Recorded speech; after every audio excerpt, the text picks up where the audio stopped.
is right because her man gave it to her. That's why it says the tender and delicate woman among you. All right, keep reading. Mm-hmm.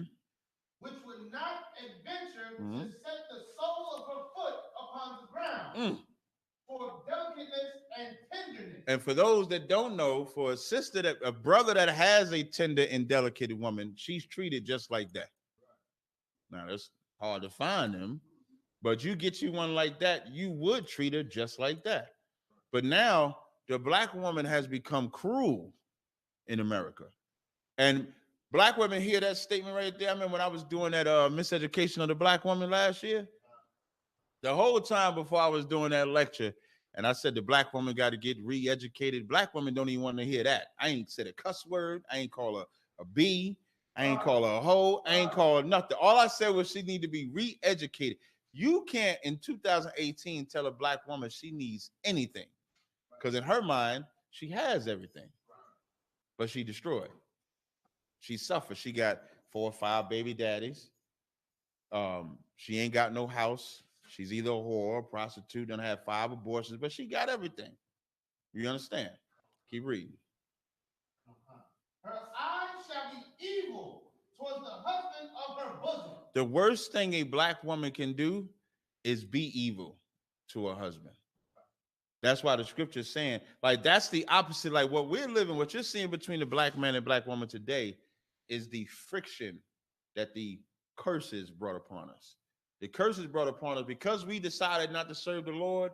That's why we can't. That's why we like this. That's why we at odds. We're supposed to be like this, but we're more so like this because we don't want to serve the Most High, which is all about structure and order. So now, because her eye becomes evil towards the husband of her bosom, is why you have situations happen like that. So the first thing I would, if it were me, I would show how the black woman without the black man, there is no survival that you can have. And I always use, well, not always, but ever since Trump got elected, that's the proof that a woman knows that a man is her protection. Now, who knows why I say that? Shalayala. Because of how. Who's manning the computer? No, if you got to use the phone, just have somebody else man it. No. If you on the phone, just have somebody else man it. Go ahead. Because of how disrespectful he was towards the white woman, She's still. What is Trump known before the presidency? What was Trump known for? Grab him by the box. That was his claim to fame, and he was deemed as being vulgar, male chauvinist. Look at his wife. Got his wife with the picture, she butt naked and all that. And he was running against another. And he was running against the woman. So now you got him running against a woman. Say, grab the woman by the box. His wife is a playboy, whatever. So he's a male chauvinistic, totally objectifies the white woman. Not just any woman he doing this with. He doing this with the white woman. What?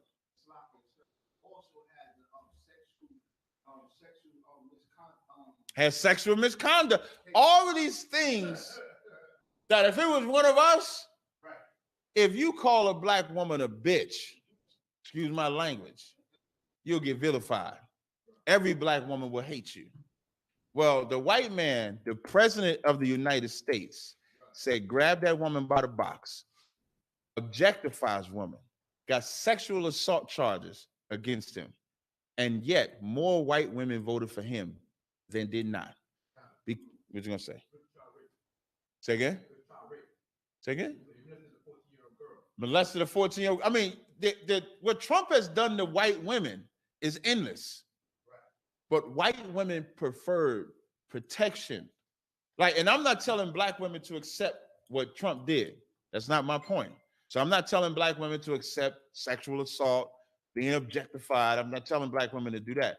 But what I am telling black women to do is to see the power in what protection really brings. That them women knew that if I put this president in office, he's going to do what he said, which was make America great again. And he's going to make it great for me. That's like the easy thing to do is say the white man is the devil, which he is. He doing this all the time, which he is. But you have to go above it and say, what is the solution The scriptures say I would turn a man in Isaiah when it says I will make a man more precious than fine gold. Where is that at? Somebody get me that and get me Isaiah 4:1. I need those two scriptures. Go ahead. I believe the one I will make a man more precious than fine gold. It's Isaiah. Go ahead. 13 and 14. Two? 13 and 12. So somebody get me Isaiah 13 and somebody get me Isaiah 4:1. If there's any questions online, let me know. And any other questions in the room besides this? Besides this topic? Yeah, I don't care if you do, I'm just asking. Good. All right, you got Isaiah the fine gold one? That's the one. All right, read that. I want that one first. Isaiah 13, verse 12. Uh-huh. I will make a man more precious than fine gold. That's these brothers. These brothers you see in all black, that's men more precious than fine gold. Right. And then when we become officers, we put them fly ass garments on, that's more precious than fine gold. What you don't find in the Israelite community is rapists, abusers, whoremongers. We ain't turning our women into whores. We ain't making them abort their babies. We're giving the one thing every black woman needs, and that's structure and that's order. Right. So you don't have to be out there. I don't be hearing them stories outside of Taza Doc getting arrested for stealing money, which we'll talk about either on the show or later today. I don't hear about Israelites getting arrested, specifically Isupk. I don't hear about us getting arrested for child molestation, rape, abuse, etc. like that. It don't happen because we're guided by the laws. And so the women that come up under us, they're under that protection. And that's what, who got Isaiah 4:1? You wanted to say something, Shalai? Okay. No. That was when they was defined gold. You want to say something? Yes. Like, for example, brothers is saying, like, y'all know Taza Doc got arrested. Get a Lord a hand clap. Get a Lord a hand clap. So now Taza Doc gets arrested. And so I heard brothers say, man, that make the Israelite community look bad. Right? I don't look at Taza Doc as a part of my community. I don't. It's impossible for me to think he's my community because then I would have to be in agreement that he's the Holy Spirit, that the red and whites is right, that we should be up under them. I don't agree with that. So when I'm saying my community, I'm talking about my brothers. Now, do I love brothers in other, like, I know we always isolate people as Israelites. That's why y'all most of the time will hear me say I love black people. I don't do the whole Kemet and all that. I love all black people. But when I'm talking about my community, I can't speak for nobody that's not with me or that's not joined to me. So if somebody say to me, do you think that brother steal? Now, if he in UPK, you know what I'm going to say? No, he don't steal. But if he's not in UPK, I don't know. I don't know if he's, I cannot vouch for somebody not in this school. And the reason I can't vouch for somebody in this school is because I don't hear, brother, at the Passover, a brother lost, was it a diamond ring? What? We had a phone and a college ring. A phone and a college ring was lost, so-called lost, at an event that had about 700 people, black people at that. Now, you take 50 black people at an event, and that phone and ring go missing, that brother never gets it back. Shalayala. Coat, everything. You just don't know where. But in our family, in our community, it's always safe. All right. So now, who got Isaiah 4:1? Read that. Isaiah chapter 4, verse 1. Mm-hmm. And in that day, 7 women shall take hold of one man. Now, of course, we as Israelites, brothers, love this scripture. Right. It's one of the more than one wife scriptures, right? It's a precept most brothers use when they want to show a brother can have more than one wife. Read the rest of that verse. Saying, we will eat our own bread Mm-hmm. and wear our own apparel. Mm-hmm. Only let us be called by thy name. So why do they want to be called House of Hazahab, House of Abun, house of Shalaya Allah. Why do these 7 women, and don't get caught up on the number 7 like you got to get 7. If you want your 1, keep your 1. If you want 20, get your 20. Right? But why do they want to be called by his name? Kawhi. That's true, but that's not answering the question. That's true. Shalayala. For protection. Why? It says it in the verse. Say what's in the verse? Kawhi. To take away their reproach. What is the reproach? Shalayala. No. Reproach is not their fear. What is the reproach? Hazahah? Their bad reputation. What could that reputation be? Does it have to be something that's bad from like a worldly perspective? What, Abun? Like, so it'd be a bad reputation in the sense of they don't have a man. That's not a bad, you don't have to have a man. That's not a bad reputation. What's the reproach? Remember, we're talking about these 7 women want to, I mean, they coming to him telling him, you ain't got to do nothing. We're going to get our own shit. All we want is to say that we're a part of you to take away our reproach. So what would the reproach be? How's it how? In the sense of turning me to woman of the Lord, because he's a man of the Lord who was known to be sinner. Who was? The woman was known to be sinner. Right. So imagine a woman that got 3 kids. Imagine a woman that's been with 10 men. Imagine a woman that's had an abortion. Imagine a woman that's been a lesbian. Imagine a woman that's been molested or raped or can't get nothing, never had a dad, never had a sibling, never had nothing, and she's destroyed, and she see this man of God and says, he can fix me. He can take that away. That's what Black women need to see today. Black women need to look at the men that are serving the Lord. These are the only men I'm talking about. And you need to look at that man like, I need to get up under him. And the reason why I'm saying 7 women shall take hold of 1 man, because the biggest problem women got is a brother that has more than 1 wife. They think they got to join her too. You're not joining that woman. You never have to speak to that woman. You never have to utter a word to that woman, but you do have to say con out of 1 con to that man all day, every day. And then and why does the reproach now come away?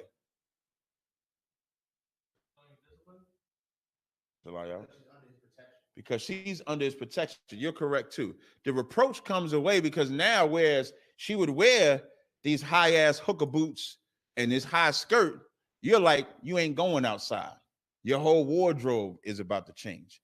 Whereas she would hang with friends that's going to the club all night, hollering at every man they could find. You ain't doing that no more. Whereas she would get pregnant and go right to the abortion clinic. She's not doing that no more, because you're now giving her the protection. You take that reproach away, and she should love you to death for that. The healing that a Black man can give a Black woman is priceless, straight up and down. So when you say where you should go, the importance of a man of God is where I would start. I would start there and then just let it trickle down. Like the reason why, no different than when we see brothers getting killed left and right, or getting abused, which we've seen, right? So y'all see at Commander Jenny Hanna on Tuesday showed how the cat in Canada had the gun, right? Cat in Brooklyn had a pipe. The cat in Canada is doing this shit. The cops is like, put the gun down, put the gun down, put the gun down, put the gun down. The cat in Brooklyn just do like this, pop, pop, pop, pop, pop. The cat in California gets shot with the phone. Now, what would we say to them? Outside of the white man is the devil. What would we say to the people that you would have to teach that? What would you say to them?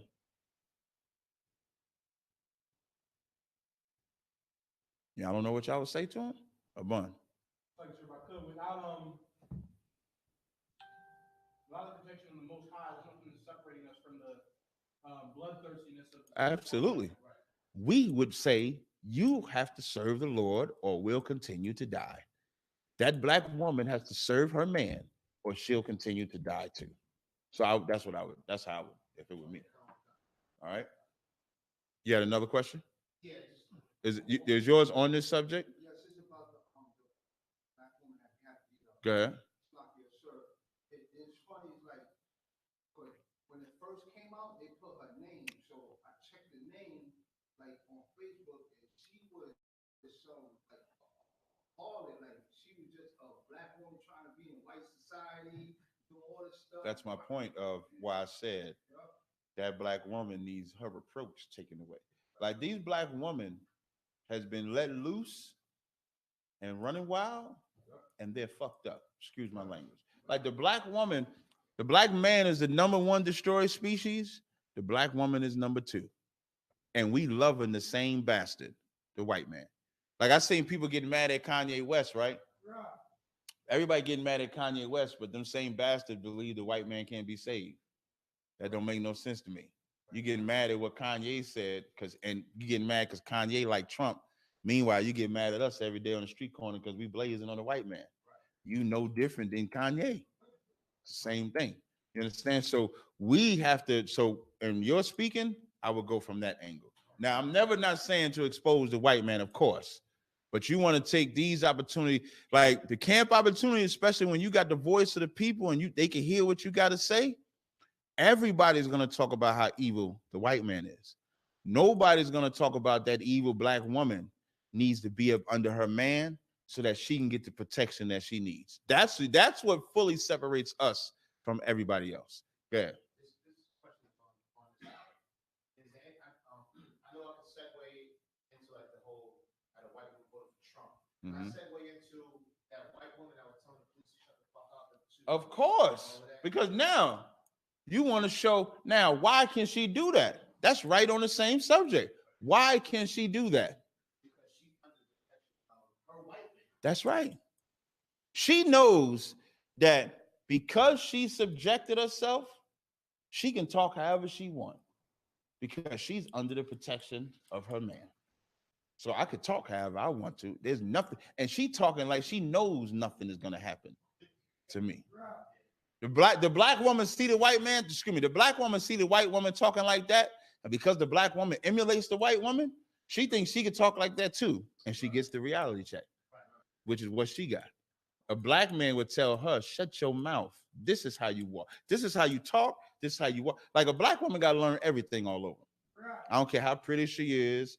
I don't care how clean she was before she got her. You start every black woman from the bottom. Now, am I saying something strange? How did you start? From the bottom. What do you think the 90 days is about? When you come in here, it's a must. You have on all black. It symbolizes you starting from the bottom. And then now you learning how to walk. You learning first how to crawl, then how to stand, then how to walk. That black woman got to learn the same thing. Same exact thing. So when you bring out the correlation with the white woman, you bring out number one, how nothing ever happens to a white man or a woman. It's because they have protection. We have protection too. We just left it. All right. Any other questions? Shalayala? Any questions online? Kind of on concert. Officer 5000 Macavia asked Job 30 and 28 through 31. To talk about spiritual battles. Job 30. Job chapter 30, verses 28 through 31. Is it talking about spiritual battles with trying to wake up Israel? Okay, let's go to that one. Job 30, 28 through 21 to 31. Yes, sir.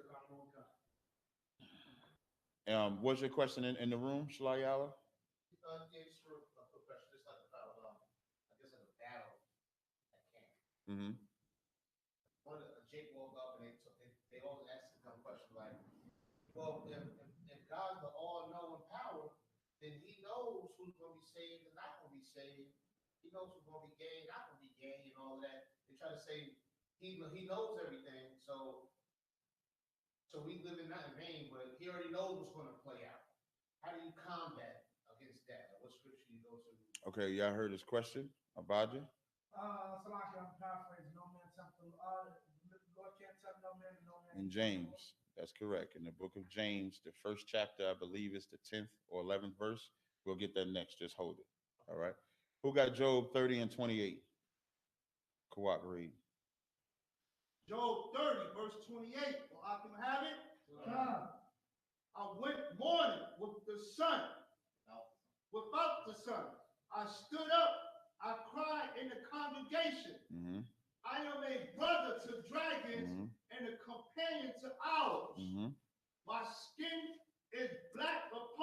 This is Job. This isn't talking about him pleading to the nation of Israel. This is Job complaining about the torment he was going through. This is personal. When he's saying my skin is black upon me, that's him talking about himself. When he says I went mourning, if you read a couple of verses above, it talks about his bowels being boiled. He rested not. The days of affliction was upon him. That's what he's talking about to answer the brother's question. All right, Abon? Any other questions online? Yes, sir. Officer Follow Around Yahweh asked if he can get some scriptures on the Waffle House shooting. The Waffle House shooting. That's the one where the brother decided to fight the dude off, right? Yes, sir. All right, we'll get that. Any other questions besides that? Yes, sir. Khan on Khan. Officer Lahab asked Salaki, sir, who are the mixed multitude in Numbers chapter 11 and verse 4 and Exodus chapter 12 and verse 38? That's actually a good one. I like that one. Any other ones besides that one? Yes, sir.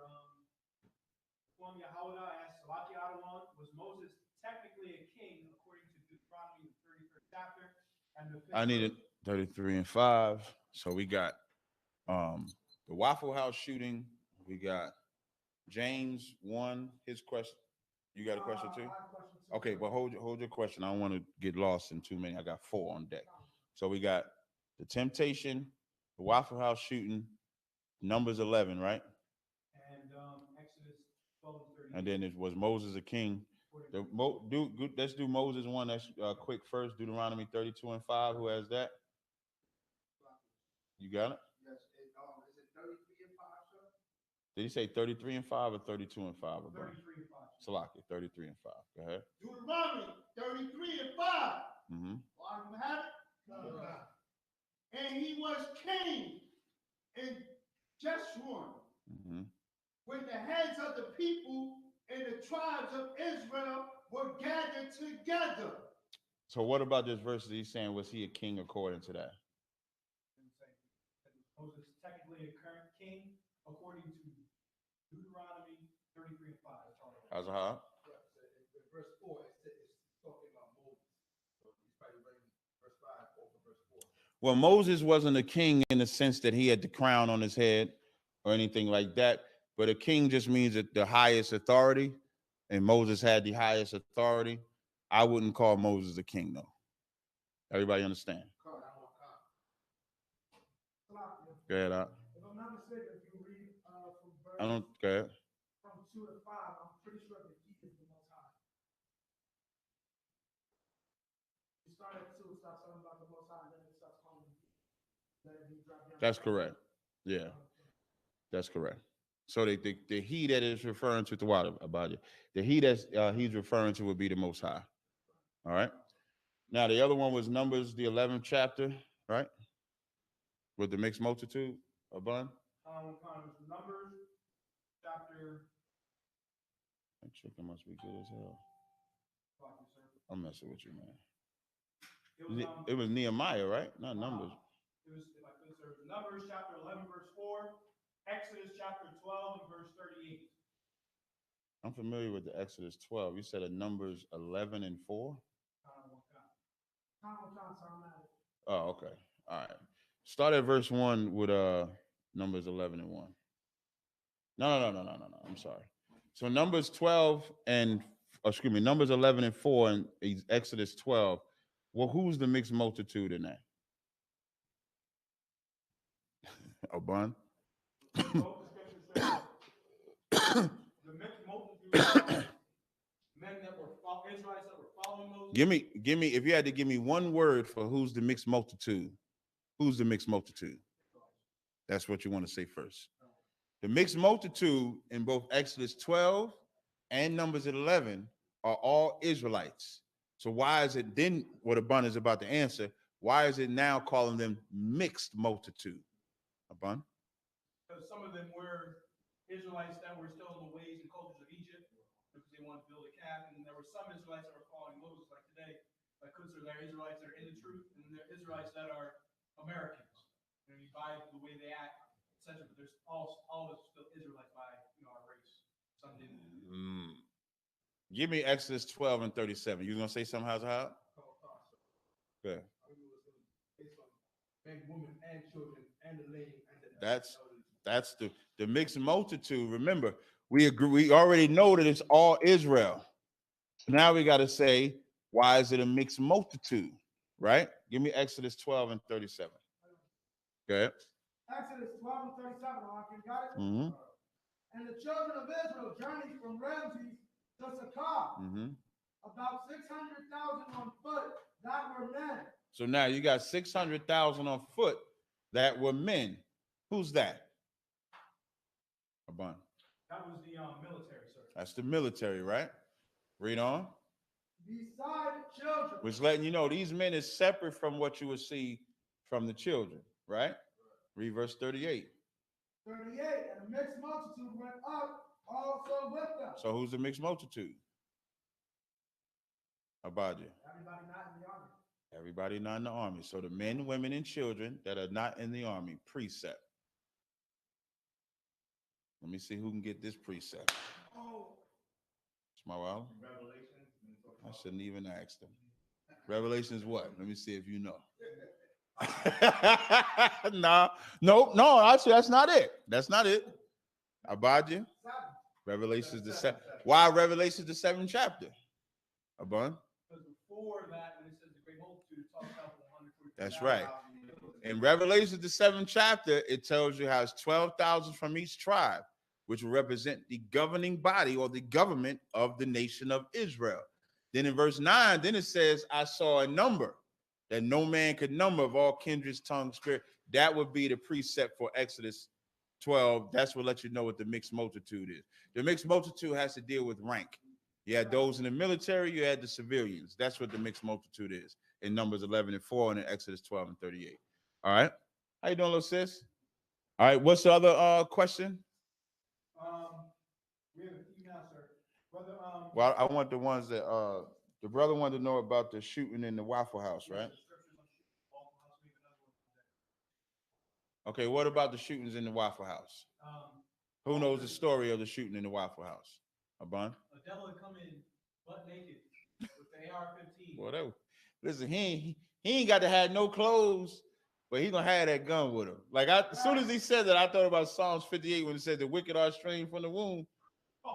Right, butt naked, but he got a goddamn AR. That is the white man's favorite weapon, yo.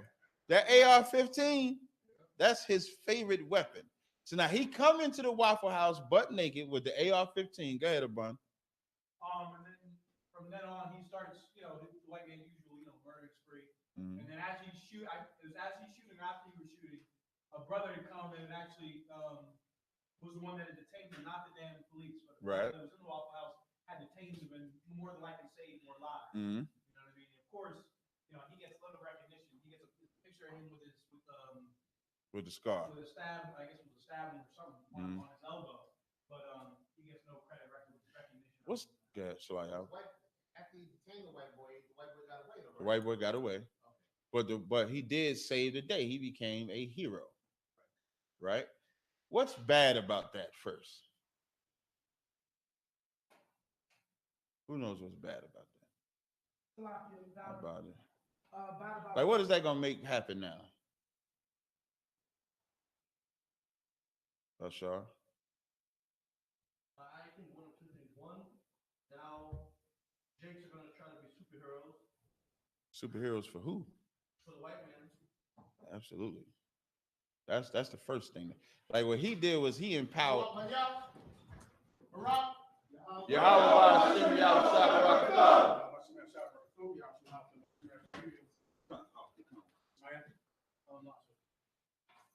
So now he's going to empower all black men to now come and die, boy, and be the hero. Right. They ain't going to just be any hero. If you know anything about black people, I like to call this damn near like nigh onto the mark of the beast.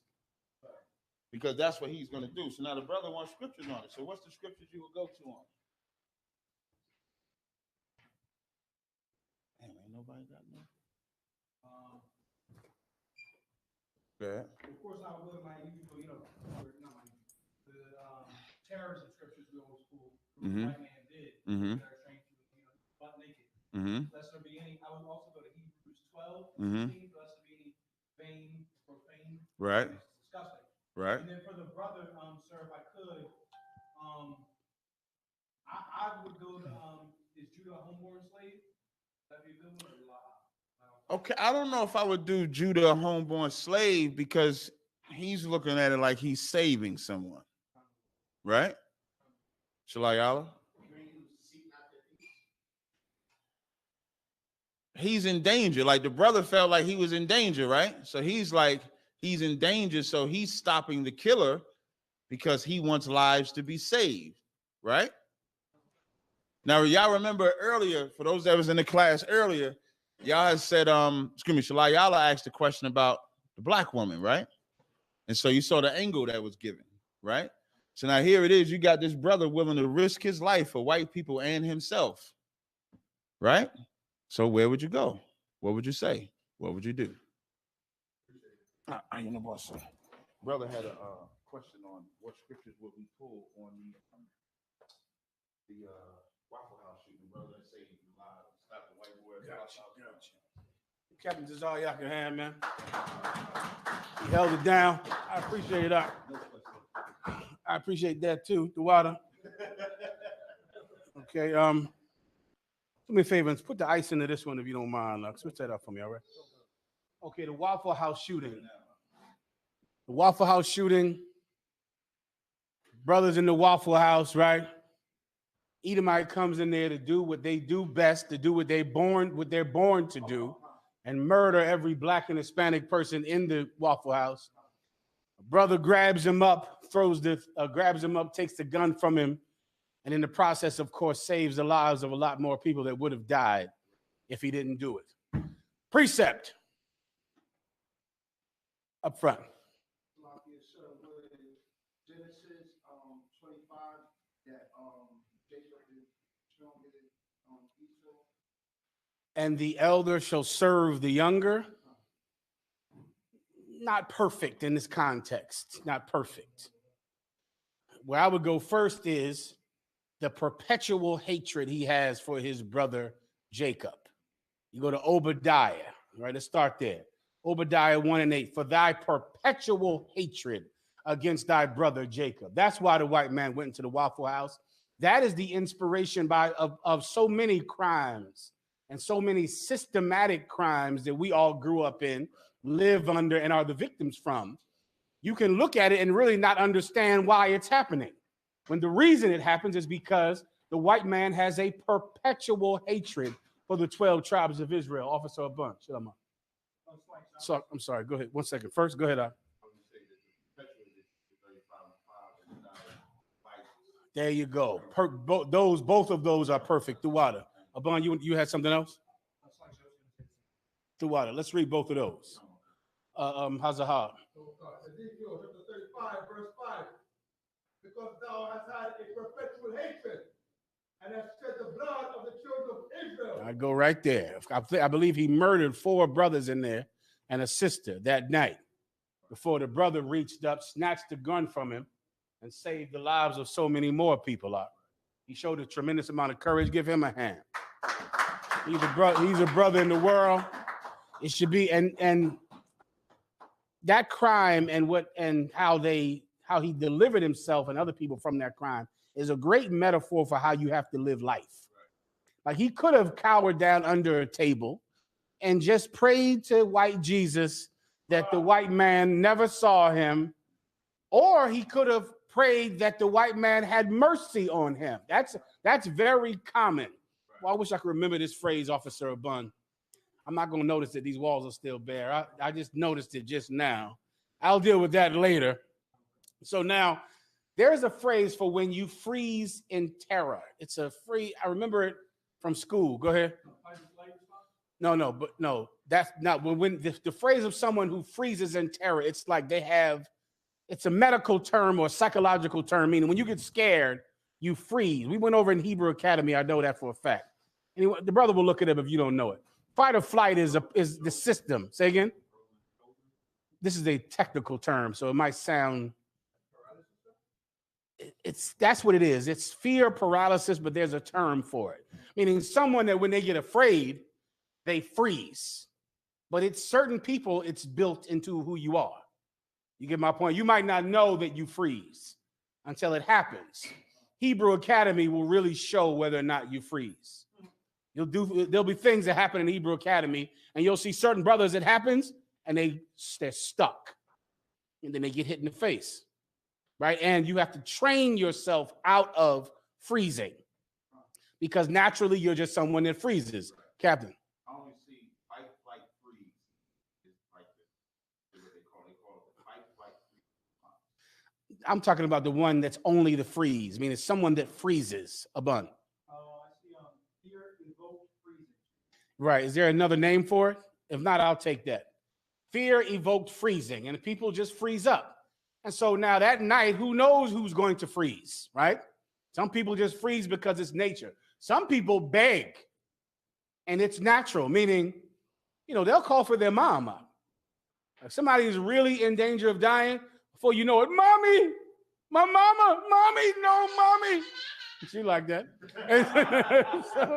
And they scared to death, and they don't know about it in the back. So actually, if I may, I was actually happy when they were making that movie about one of the planes that crashed into the Twin Towers. Mm-hmm. Everybody on the plane was texting their people back in 01, like, yo, I miss you. Yeah, it's just built into you, as opposed to charging the enemy. Right. You get my point? It's just a different way to live life. Sometimes most people don't have it naturally. Some people do. Some people just are naturally like that from a blessing from the Most High. Everyone can be like that. Everyone can be trained to fight your natural way to handle stress and to handle it in a way that is best to save life. You get my point?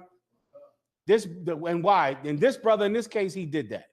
The Most High was with him. And because of that, he got up. Instead of going under a table, crying and pleading, he got up and did something to save his life. And that is very One West. You understand? In the back. Is it safe to say that the Lord was with him? Yes. It's safe to say that the Most High was with him. That's correct. The Most High is with a lot of babies in the world that should have been aborted. Right. And their mother didn't have the money to abort them. The Lord was with the child.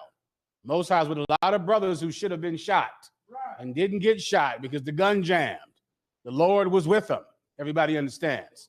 And what I pray is that they all realize it, realize who they owe a debt to, and then come and pay that debt back. You understand? Okay, let's finish reading these last two. I'll move on. Go ahead. How's the you had them? Because thou hast had a perpetual hatred, and hast shed the blood of the children of Israel by the force of the sword. You get that? Keep going. In the time of their calamity, in the time that their iniquity had an end. A time of their calamity is so rough, too. There's another precept. I'll get it when I get my phone in here. That thou hast smitten who God has smitten. Now imagine in this country out where there's so many rich white people out, where they're so powerful.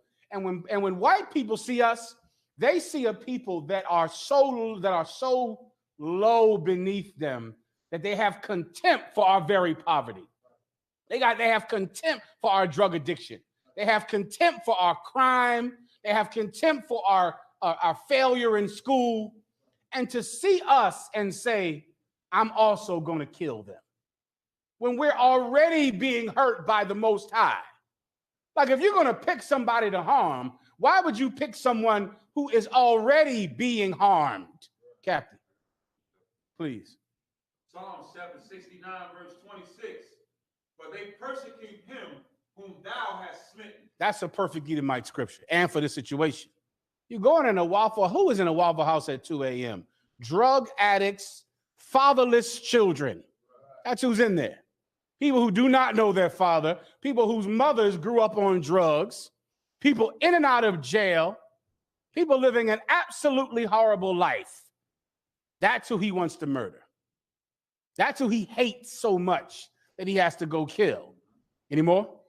Please. And they talk to the grief of those whom thou hast wounded. They taunt to the grief of those who God has wounded. What state do we have to be in for a white man to feel pity on us?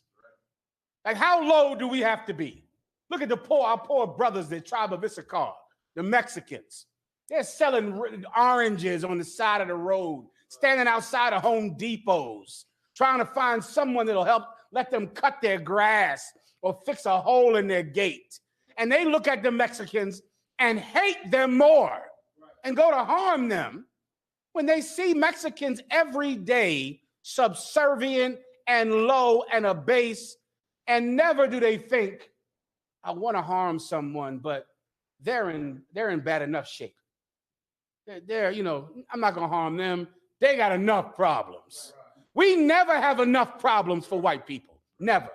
And so at 2 a.m., this man went in to increase our pain yet again, to hurt us on top of the hurt that we were born into. He came to increase our pain.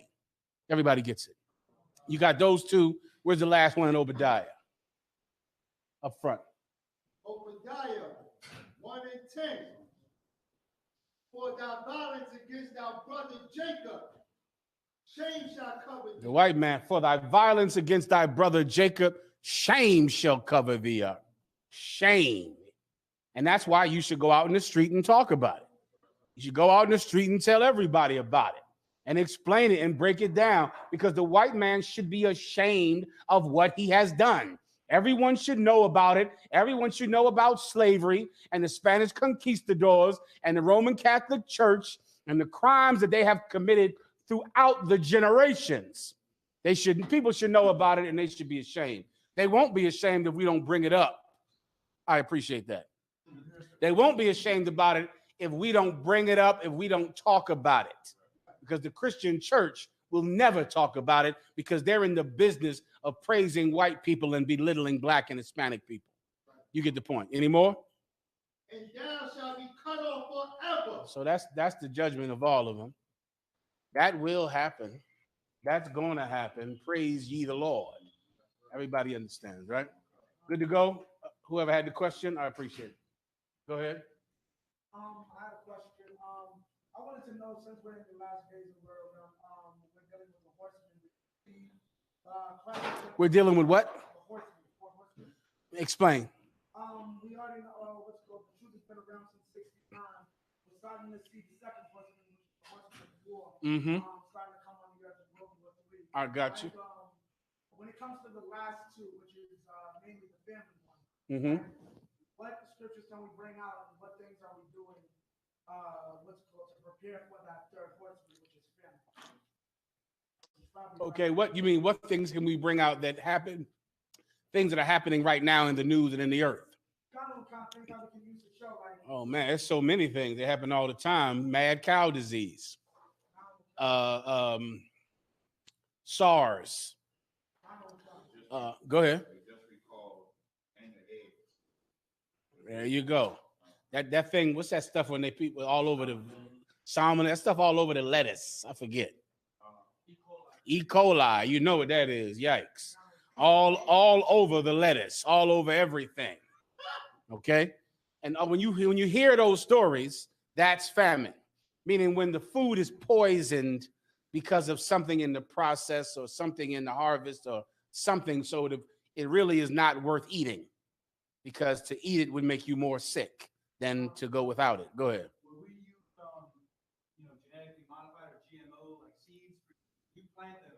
I think when they grow, they're infertile. You can't take the seeds from them and replant them. So eventually you're going to run out. So you mean, would we use it? Kind of, would that be an example? I'm missing what you mean by that. When you say, would that be an example? Of famine coming. They're not going to be able to continuously plant seeds. Okay, no. Because if there's no food there, then it's not a famine. It's a famine because the food has been hurt. If you know the precept, 1 ounce of measure of barley worth a penny, 3 measures of barley worth a penny. You get the point. Meaning this food is here, but you can't eat it because it's full of E. coli, full of salmonella. The fish are full of this, and the chicken's full of this, and the beef full of this, and you could buy a ton of it for pennies because it's trash. You get my point? You can't eat it. That's a more direct correlation to famine. That's really where famine comes from. I'll give you some more. When a pestilence eat the crops, you get a ton of locusts and something else that eats a ton of crops, eat everything the hell up, bugs and flies and what was that thing where some bug was tearing up some corn crop a little while ago? Go ahead. Not in the biblical times. I mean, this time it might have been a bee or a fly or something. Well, it was eating everything in the cornfields of America, and they had to, of course, spray everything with pesticides to try to fight these insects that were eating up all the crops. And then, of course, with the pesticides, you got a whole nother goddamn problem. You get the point? That would be a more direct correlation to famine. What are we doing to protect ourselves against famine? A two-pronged attack to fight famine. The first prong is the number one thing we do is we don't eat pork and we don't smoke cigarettes and we don't smoke weed and we don't have sex with children and with men and we're not prostitutes and whores and pimps and we're not Christian. That is the first thing that will protect you in the time of want. Precept. Wisdom shall be the stability of the times. Excellent precept. And of course, when they went through a famine in Israel, and there was a woman who was about to eat one last cake of meal and die, she gave that to a prophet, and her child lived. You understand? Because she was righteous and because that man was a man of God, there was one cake of meal left in Israel, and it went to him. He ate it. And the woman who gave it to him found more to eat. And her child died, and the man, through the power of the Most High, brought her child back from the dead. So what was their first line of defense? Righteousness. That's your first line of defense against poverty, against famine, against sickness, against death itself. You understand? Go ahead. Hurt not the oil. That's correct. Hurt not the oil or the wine. That's correct. So the food that a righteous man eats, lo and behold, it keeps growing. Lo and behold, there it is in the supermarket. There it's right there. All of the pork is gone. The people that eat pork are starving to death. The people that eat beef and lamb and chicken, lo and behold, it's sitting right there. Lo and behold, they know some farmer who's giving them their meat fresh, like we know farmers in the UPK. They give us all that lamb every year, and we will know more farmers that help us, more Israelite farmers. Before you know it, just what you touch is always replenished, and it always works because the Most High is with you, and he is not with sinners. Abun. Go ahead. Psalms chapter 78, verse 20. Behold, he smote the rock, that the waters gushed out, and the streams overflowed. Can he give bread also? Can he provide flesh for his people? Perfect precept. Excellent precept. Give him a hand. That's it. We were at Meribah, I believe. Meribah, the Israelites thought they were going to die from lack of water. Moses went in, man, and hit a rock with his staff, man. Hit a rock. Water came out everywhere. We drank. And if he did that, think about what else he can do. You got tons of people scared to death of everything. Scared, and they turn the news on. Don't watch the news out. You're going to get too scared if you watch the news. Turn it off. Turn that internet off because you are afraid of every website. Websites scare the hell out of you. You don't need an internet access. You need to shut off your whole, don't pay your bill because the more you have internet access, the more you're scared to death. Well, stop smoking weed. That's all. Stop smoking weed. Stop smoking cigarettes. Stop buying prostitutes so I can let the Lord defend you. You get the point. What's the second step? Food programs. That's the second step. Storing up food, preparing for it, storing up banks and storehouses and putting food all over the earth everywhere for rough times. Precept. Consider thou the ant. For when it is summer, he put away his food for the winter. Commander General Yohana has been through a lot of winters, so he knows winter comes. He's seen enough of them. You get the point. He's prepared for them when they get here, as opposed to your preacher who's a silly girl. So he doesn't even think bad times will ever come. As far as he knows, let go and let God. Jesus will handle it. We got no need to worry. So he's not storing up anything because he doesn't think it ever rains. He doesn't think the sky ever gets dark. Everything is pink and butterflies and rainbows to him. So he's not prepared for the storm. You understand? All right, where are we at now? Any other questions? Let me get Levi up here first, and I'll get the brother in the back. Go ahead, Op. Job 9 and 24. Mm-hmm. The earth is given into the hand of the wicked. He covers the faces of the Judges thereof. What's your question about it? Question one, I would like precept Mm-hmm. for this, and also he covers the faces of the judges thereof. Is that he hides to be? What do you mean? He hides the faces of the judges. It's manifold. That scripture is manifold. Go ahead. I'm asking because I'm reading the Creole Mhm. Bible Right. in English, and I'm translating, and I'm realizing the context of what the King James is saying is totally different. Specifically for that scripture, it's saying something totally different. So You're going to have to watch out for that. Many times in Bibles and other languages, they have changed it, of course. Go ahead. It's like, if I could, they have the King James Bible in French. It's not in Haitian Creole, but it's in French. It's online. Brothers can help you out with that. Brothers who have done it before, of course, but that's something just the same way in English. You got to be careful which Bible you buy. There are French Bibles and Spanish Bibles that you got to be careful and not buy that one. And brothers in the UPK know which one is legitimate. And because you speak French, you can go check. You can go get the Bible that the officers recommend, and you go to Job 9:24 and make sure it's right. You understand? Job 9:24. You want to say something? Don't sweat. Job 9:24 is speaking about something on twofold, right? First, they cover the faces of the judges thereof, meaning that the judges, imagine a judge and his face is covered, right? So because his face is covered, what is happening? Two things all at once. Because his face is covered, the judge cannot see you. So if you are a thief and you are a murderer, or if you are the victim of a murder, or if a thief is stealing your goods, the judge doesn't see it. So because of that, you're without protection because the judge doesn't see your plight. He doesn't see you being afflicted. He doesn't see you being violated. That's happening all at once. What else is happening? I cannot see the judge. So because I can't see the judge, someone else tells me that, finish my thought.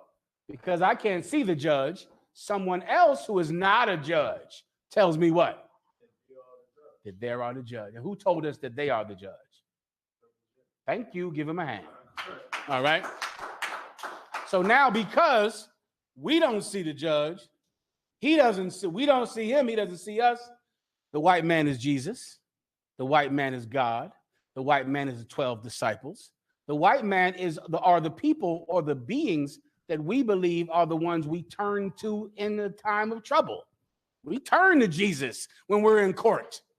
I did in the world, my God, I did so much praying in some goddamn jail cell, sweating on top of my damn bed, sweating, hoping they wouldn't come into my house. They came in my house. And I sweated and praying, Lord, please. Here they come, taking my ass to jail. You get the point? The people that we turn to, we believe are white people. We believe white people are our authority, are the people who we need, namely Jesus, God, the disciples, the prophets. Now give me my precept. Marvel ye not that even Satan shall, 1 Corinthians. Go ahead. The brothers will grab it for you. All right. Go ahead in the back, Captain. Mm-hmm. I'll take that too. That's correct. All right. So when you go out in the street, you bring that out, and then people understand why when they prayed to Jesus, it didn't work because they weren't praying to the real Jesus. They weren't praying to the real God. Captain up front. 2 Corinthians 11 and 14. I can start at 13. Go ahead.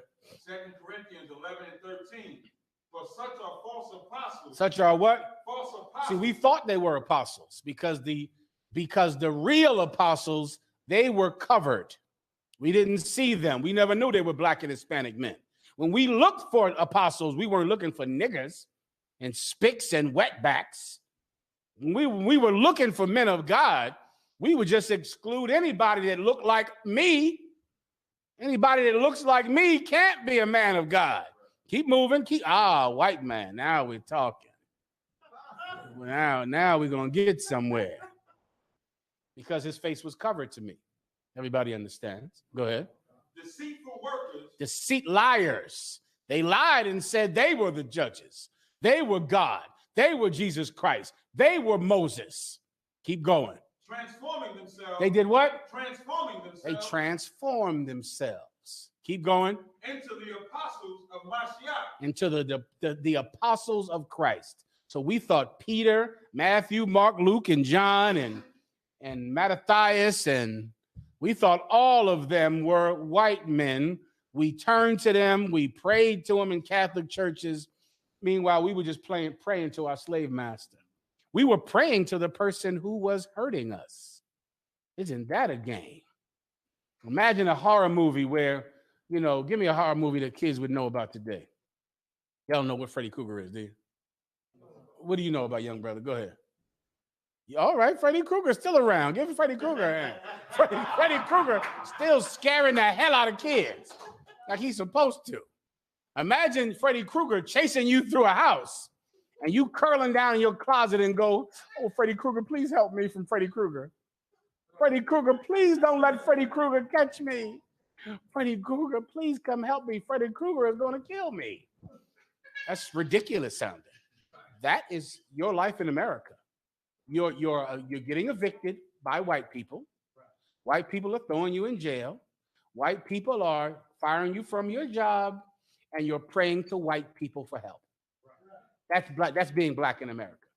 That's being Hispanic. Imagine all of the Hispanics who prayed to Jesus and Jesus Christos because some white man was deporting them. Right. And so they prayed to a white man so that they don't get deported.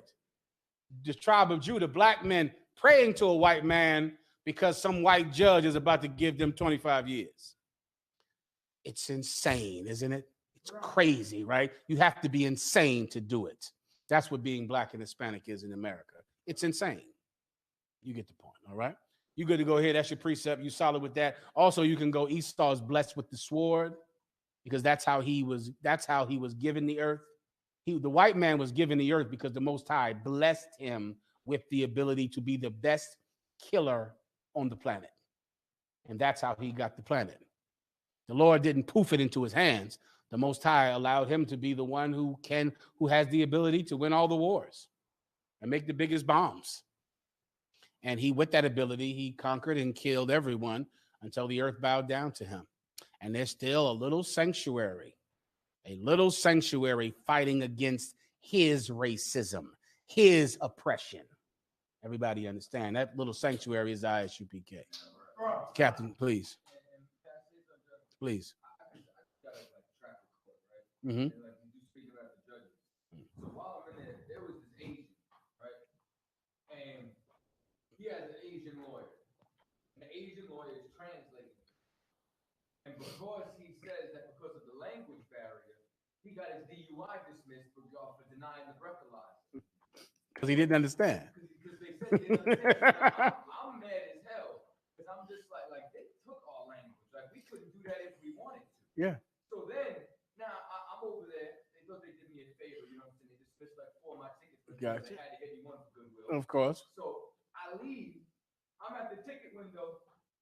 This bastard speaks perfect English.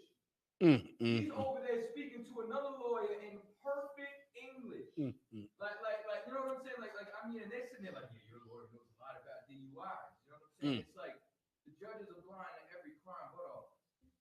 That's give him a hand because that's the damn truth. I'm mad as hell. Yeah. I mean, we're an oppressed people. And I remember, brother, years ago, when I first started to work for General Yohana, I used to go to court and just sit there. I would go, it was so many things I did when I was a younger man, just to learn. And I would just go in court and just sit in the court and just sit there for 5 or 6 hours in the court, go eat lunch, come back. And I learned so much about oppression. Like, see, you sit in court for a few hours, brother. you will see absolute horrible oppression. The word that people say oppression, but you can't put it to a, the tangible, this is oppression. You sit in court for a few hours. You go, God damn, they giving them that much time? God damn, they giving him, God damn. They doing that to that man for that? That's what's happening to him? Go to, brother, what happens if you are 5 minutes late for a trial? The trial, they call your name. You're supposed to be there at 9. They call your name. 5 minutes late. You're in the hallway, running up to the courtroom. What happens? How's the high? Say again? And because you're missing, what happens? You got a warrant. You have a warrant because you are 5 minutes late. You walk up, you're missing, you're going to jail. You're going to jail, and really all the warrant means is bleeding you of money. That's the point. The point of getting you into a courtroom is to take money. Says you don't have your lights on. You turn your lights on, you get pulled over. Okay, that seems normal to us, but that is absolutely ridiculous, sir. That you have your lights off. The cop could just go, hey, turn your lights on. Now, when you go to turn them on, if they don't come on, he could say your lights don't work and pull you over. But to pull you over with working lights, with lights that work, with lights that you just forgot to turn on because you just pulled off, is oppression. It's absolute oppression. It's to make you feel that feeling of, these people out to get me. They're keeping me down. They're stressing me to the point that I want to do something. I want to commit a crime because they're stressing me to the point that I just can't take it anymore. That's oppression. You get the point? And the white man is the devil. He's just in the back. You had your hand up? No, so just what you said about the lights. I was living in Virginia. I was driving with my lights off. I don't know why anybody lives in Virginia. It's a luck. Listen, let me tell you something. I hate to say it. My phone might ring twice a week about Virginia, but I don't know what is going on there in Virginia, brother. But you just bring up Virginia, and someone will inevitably talk about getting pulled over in Virginia. Please, go ahead. I pulled off, had my lights off. I was driving a friend of mine's car. He was from Maryland, so he had Maryland tags. They flipped the lights, they turned my lights on, which I did. They did Huey, came behind me, pulled me over. I ended up getting taken in because I had a Maryland car in Virginia that had a New York license. They just thought it was They say, we don't really know if you did anything, but we're going to lock you up just in case. We're not sure if you're a criminal. But you know what the hell? Let's just go ahead and put you in jail just to see if you did something. Go ahead. That's all I want to say. It's disgusting. I remember one time I was coming up here to New York to work for Commander General Yohana and build these schools early. I had an amazing car back then because I was young and simple. Went and bought an amazing car. And so I'm coming up there to New York, brother, and I'm on in New Jersey. That's another place that's horrific to drive through, New Jersey. Yes. And where can you turn in New Jersey? Where are you supposed to turn? So somehow I went the wrong way, and I had to make a U-turn, which New Jersey just don't want you to turn up. They don't want you to make turns in New Jersey. So I'm waiting for the turn. There's no turn. Of course, I just flip a U-turn, thinking I can get away with it because I'm going in the wrong direction. Almost automatically, a cop pulled me over. Me and another brother, it's 3 a.m. I was working for a Benjamite, and Benjamites want you to come to New York at 3 a.m. Because that's when the wolf is up. So I'm traveling to New York 3 a.m. He pulls me over. I'll do one. I'll take a strong, I'll just deal with this. The what? I appreciate it. Please. So now the brother had a suspended license, right? So the cops, they take us to some New Jersey town somewhere, lock us up. They take the money out of my pocket. I had $345 in my pocket in cash, right? So they pull us over. They say, listen, they pull us over. They arrest us. They tow the car. And after we got arrested, they pulled us into the office. They didn't put us in the jail. They put us in the the sergeant's office. And it's 3 a.m., 4 a.m. And the cop, now remember, he pulled my money out of my pocket and he counted it at the roof of the car. He counted my cash. He said, $345. You put it in, that was that. The cop set us down in the office. He said, listen, he said, the judge ain't going to be here. It's Friday night. The judge ain't going to be here till Tuesday. He said, so I could give you a fine. If you can pay it, you could leave now. And brother, when he said this, I sat and I looked at him and I said, is that right? I could leave right now? I said, how much is the fine? It was like, it was that moment where, oh, you, how much is the fine, officer? He said, $345. That's what he said. I said, I turned to my brother. I said, damn. I said, that's good for us. That's the exact amount I had. The cop said, yeah. And he got my $345. And now he went on. He went home and learned a valuable lesson, brother. You get the point? Lessons like that are valuable to a young man. I would rather you not learn those lessons, so I teach. You get the point? So you can learn those lessons. General Yohana, of course, what in the hell, he wondered why in the hell we were driving with a driver that had no license. You understand? He understood we needed to learn a lesson that night. Everybody gets the point, all right? Where are we at now? Go ahead. Mm-hmm. Sometimes you get stopped by the police, you got $50 in your pocket, they ask you why you got so much money. Right. And they put some kind of prison charge or something like that. Right. Yeah. They just taking your money. That's all. Your money going to pay his child support. Go ahead. Another thing, I know a brother in the world. He was wicked, so honestly, he's kind of. Of course. Go ahead. They got him because his money had dope on it. Like literally, they searched the money, and you know how dope heads would break it up and all that on the bill. They searched it and like checked it. There was heroin on the money, like heroin residue. When it's probably cocaine residue on every dollar. Right. On every dollar in America, there's cocaine residue. You get the point. The white man's a devil, all right? His day of judgment is coming. We can't change his heart, but we can change yours.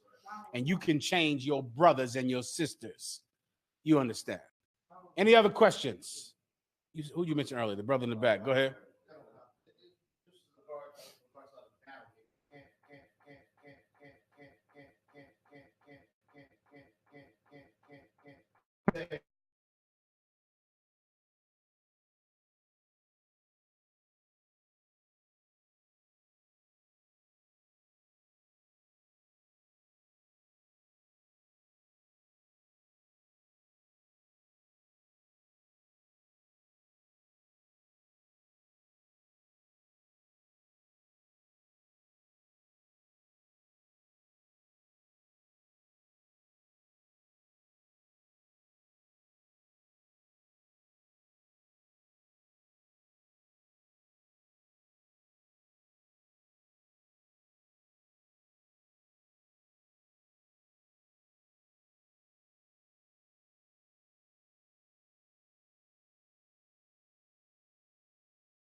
Fuddle and fiddle with their mouth. They would know how to answer it. And I would say, so do you mean that no one should say what the word of God is because it doesn't matter? Because everything has already been decided? I would do that. They would be silent. They would know how to answer it. Then I would say, well, let me ask you a question. What has God decided to do with you? I would ask them that. They would, of course, be befuddled and bewildered and stupid and stuttering and silent. And then I would ask again, if everything is already decided, what has God decided to do with you? Has he decided to kill your children? Has he decided to give you cancer? Or those, is this a woman are we talking about or a man? A man. Has he decided to get you locked up like you know you should be locked up? Has he decided to kill your kids or to kill your wife? Has he decided to get you in a car accident today? Has he decided that? What is he going to do about you, Uck? What's his decision? God knows everything. Do you? Do you know what God is going to do to you? Pause. The pause is important. There's a pause at camp. You got to leave space for that. You got to just ask it and just let it sit. Let it sit so that it's uncomfortable. That uncomfortable. So what's the answer? That feeling. And it'll happen at camp. It'll be like, I'm on the spot. I don't know what to say. Everybody's looking at me. I'm stupid. I don't know the Bible. I should have never came up here. You get the point? That thing will happen. That thing is valuable. Go ahead, Hug. They go, nah. You know, they say, you twisting that. What's the word they always use? Like, nah, say you flipping that around. You twisting that up. That's what you do. That's a trick. You twisting everything and twisting it up, Captain. You did that when you battled the Buddhists. Like, you were like, am I supposed to love Buddha? And then you just turn. You gotta. I learned that from General Yohana. You gotta leave it. Don't talk over it. Let it sit right there because he feels on the spot to answer. And that can be a crushing feeling to a novice, to someone that did not expect to be cut today or embarrassed today. You get my point. For Levi. And you also use a scripture. It's not my head, but scripture that the Most High, we are commanded to go out in the streets and wake up our people, proud out, and let my people know of their iniquity. Well, here's what after you do what I just described, then of course you can give him 100 scriptures telling us to do what we're doing. You get the point? And that's in the hundreds. Off the top of my head, Ezekiel 31:1. You can go there. All right, let Levi pull it. Abadja. I had a separate question. Hold on 1 second. There's 100 scriptures. There's Nehemiah 8:1. There's when Christ sent them out to speak. It's the Bible. To go out and teach the Bible is in the Bible. That's good enough to understand, right? Go ahead, lawyer. Ezekiel 31:1. Go ahead. Ezekiel chapter 31, verse 1. All I them got it. Any kids? Give him a second. Let the officer read in the back since it was his question, all right?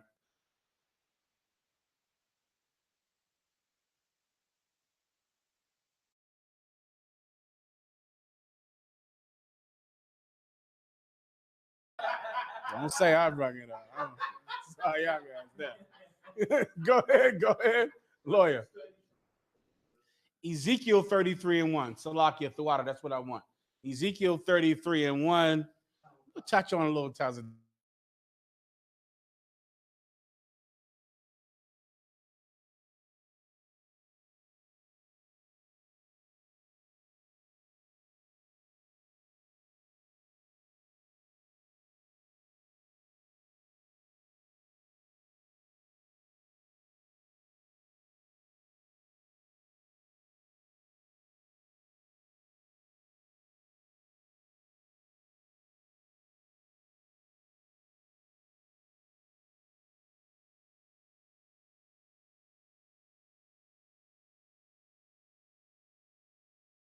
Who? The Most High. The word of who? The Most High. Christian. Who is saying this? God. Most High say. All right, Christian. That's good. That's what's up. That's all I'm trying to ask you. I just want to confirm who's saying this. That's no big deal. God is saying this. Read on. Came unto me saying, Son of man, speak to the children of thy people. Speak to who? The children of thy people. Speak to all people. The children of thy people. Speak to every race, no matter what color of skin. The children of thy people. Speak to the children of thy people. Who are the children of your people, Christian? Huh? Who are the children of your people? Not your religion, not of your faith, but who are the children of your people? Round about now, it's coming to him. And he'll more than likely say, black people. They'll say that in that moment. They'll say, all right, black people. All right, I got you. All right, no problem. Keep reading in the back. What about those who are just so ignorant and want to say, well, I'm American? So the children of your people are American. That's who the children, they're American. Your children are American, meaning they come out of your DNA American. They come out of your sperm. Your sperm is American sperm. Is that what you're saying? Your wife's vagina is an American vagina. Are you saying that's in the DNA? Is that who your children are? So if your children were born in the middle of the ocean, would they be fish? That's what I would say. That's what I would do. I would go there. All right? I would say that. Then, of course, they would go, oh, I got you. All right.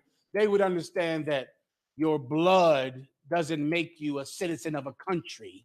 Your blood makes you a member of a family. They would get that. All right?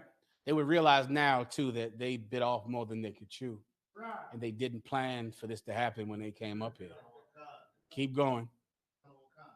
And say to them, when I bring the sword upon a land. When who brings a sword? When I. When who brings a sword? When I. Who is the I, Christian?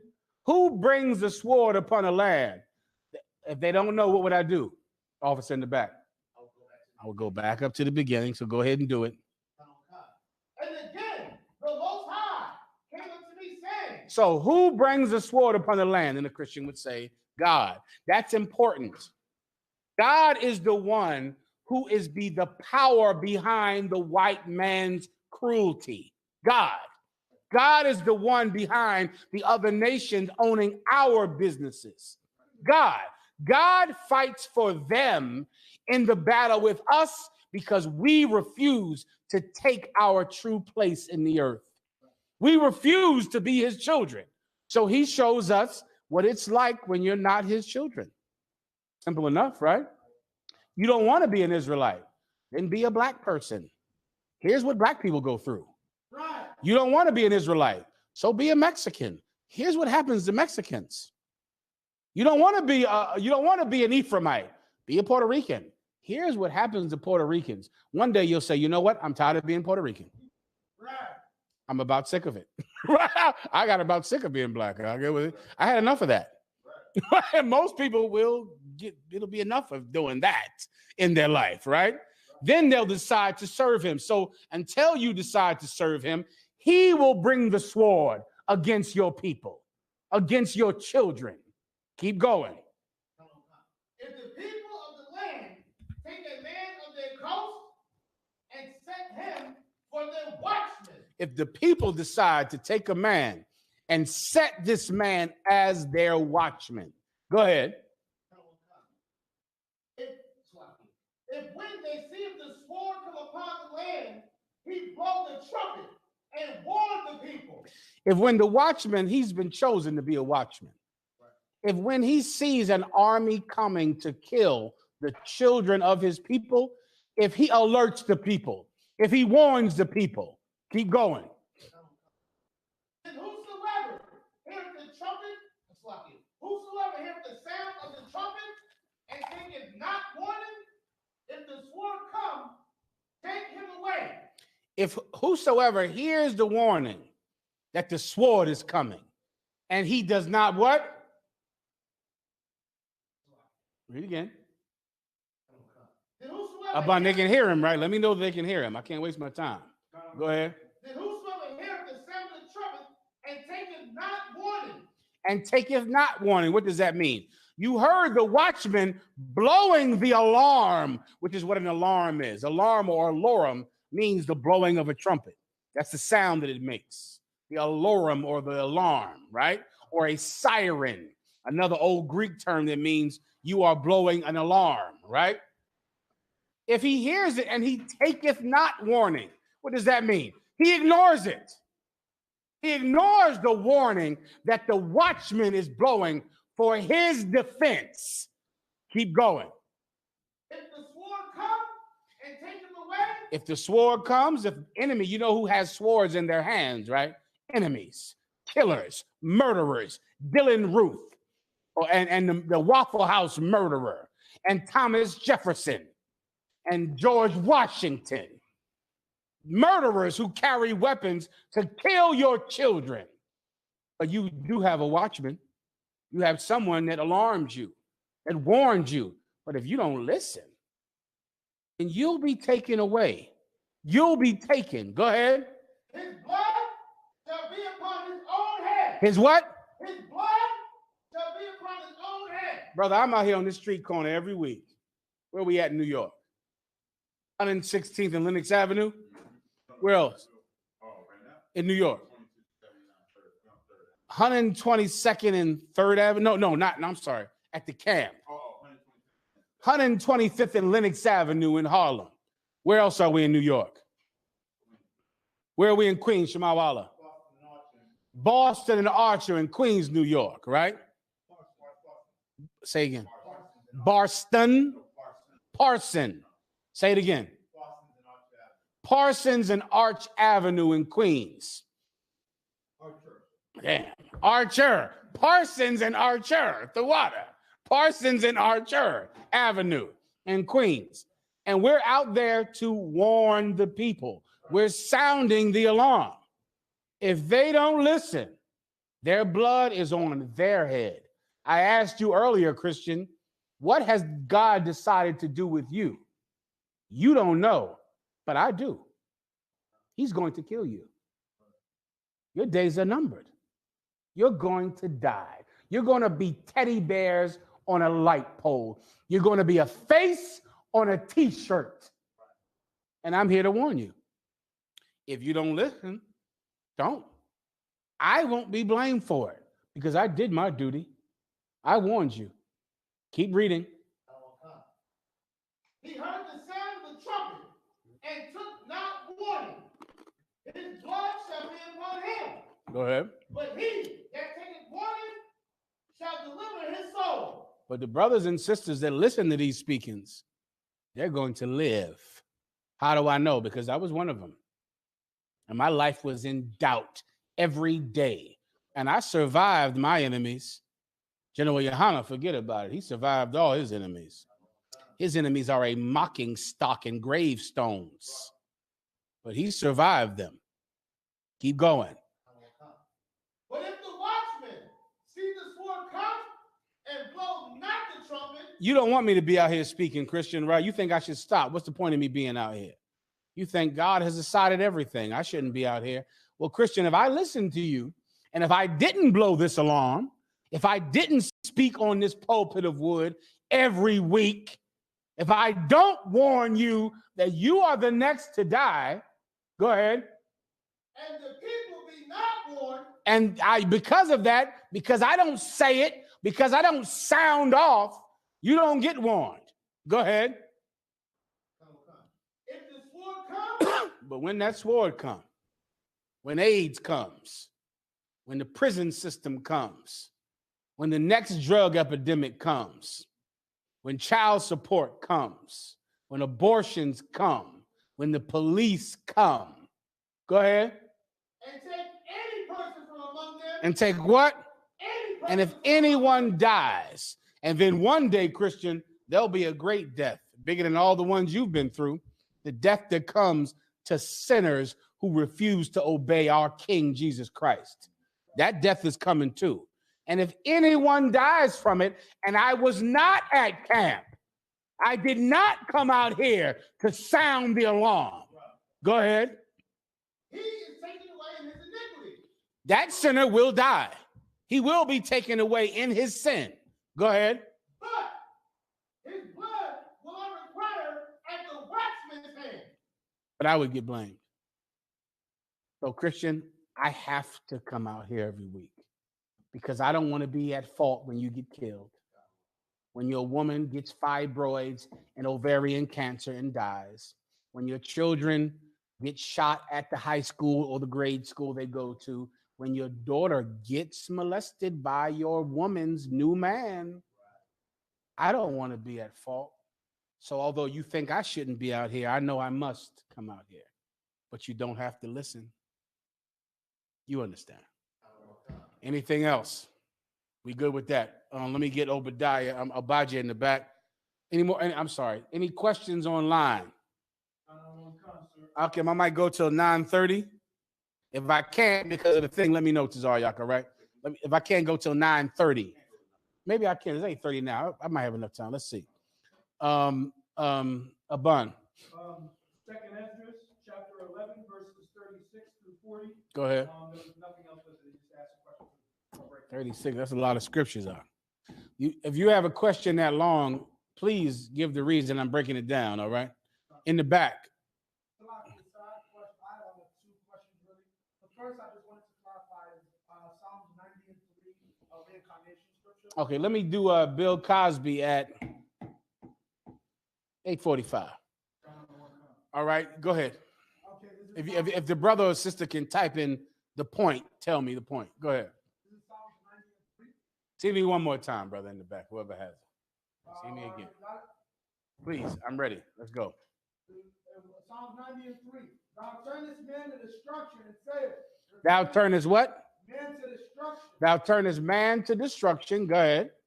And sayest, return ye children of men. Mm-hmm. Salaki, I was wondering. I need a little more. Okay, verse 4. For 1,000 years in thy sight are but as yesterday when it is past, and as a watch Yes, in please. the night. One more time. From the top. Yes. Verse 90 and 3. Thou turnest men to destruction, Thou turnest man to destruction, and sayest, return ye children of men. and sayest, return ye children of men. Go ahead. Verse 4. For 1,000 years in thy sight are but as yesterday, Mm-hmm. when it is past, and as a watch in the night. Uh-huh. Go ahead.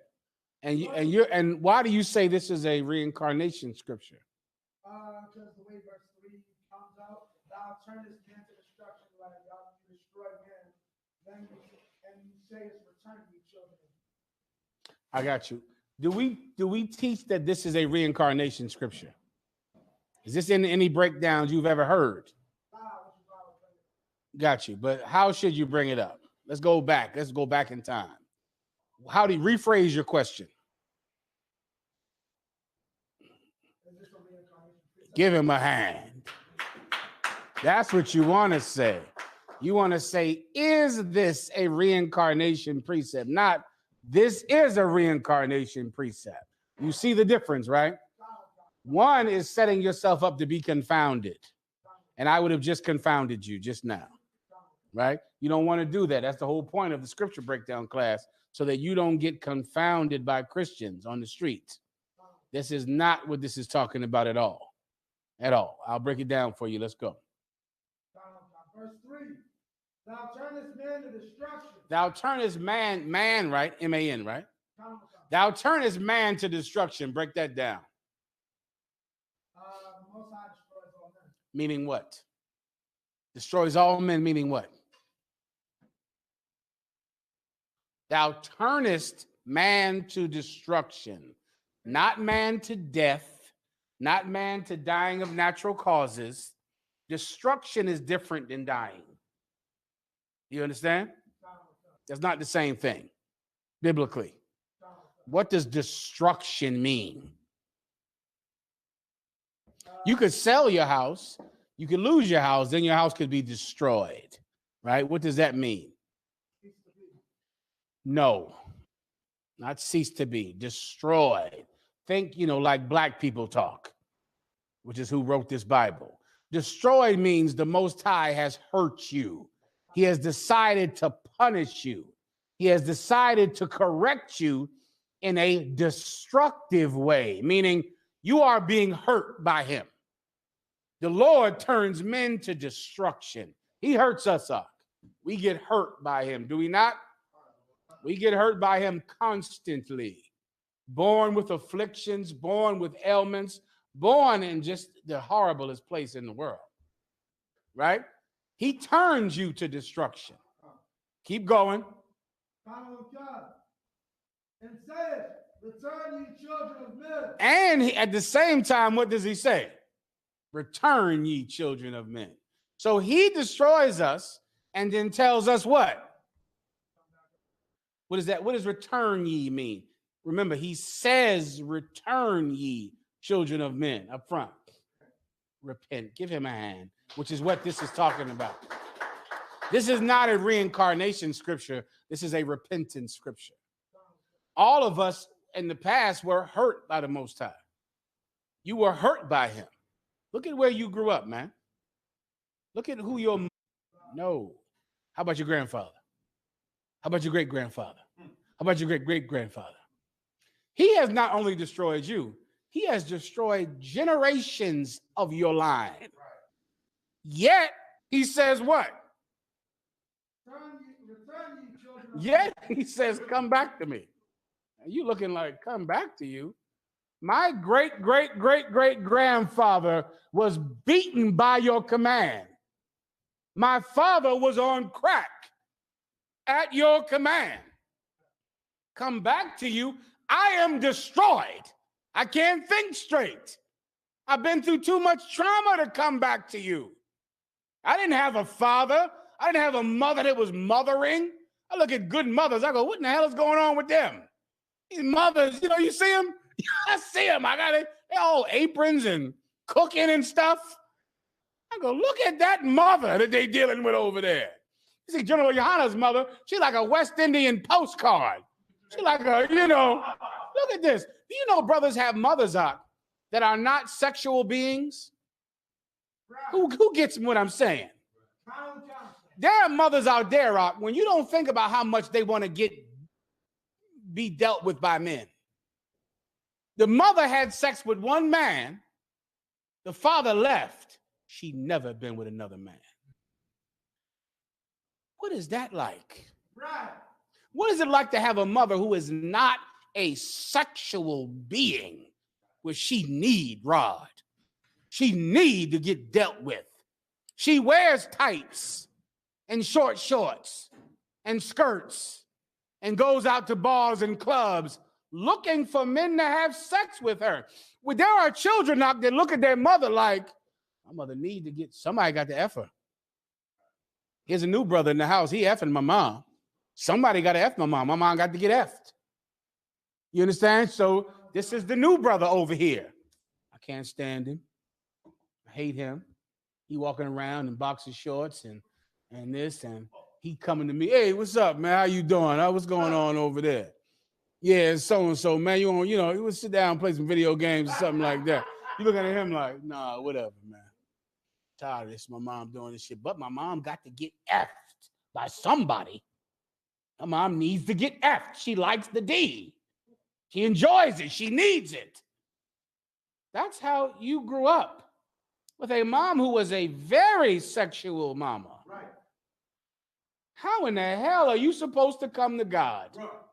How is it even possible to come to the Lord growing up the way you did, officer? The water. How is it possible? Yet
that's nothing to him.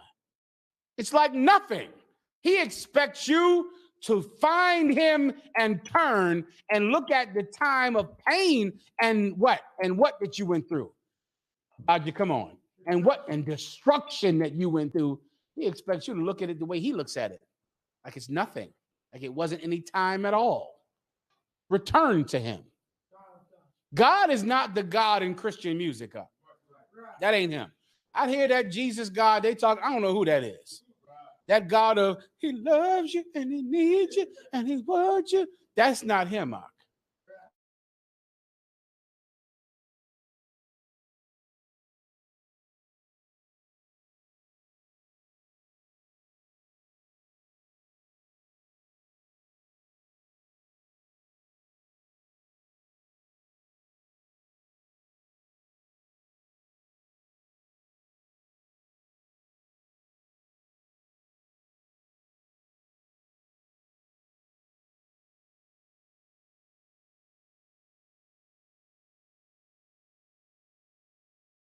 time frame, right? You check that out. I have not checked it out. He's talking about the time that Pilate was brought to Christ.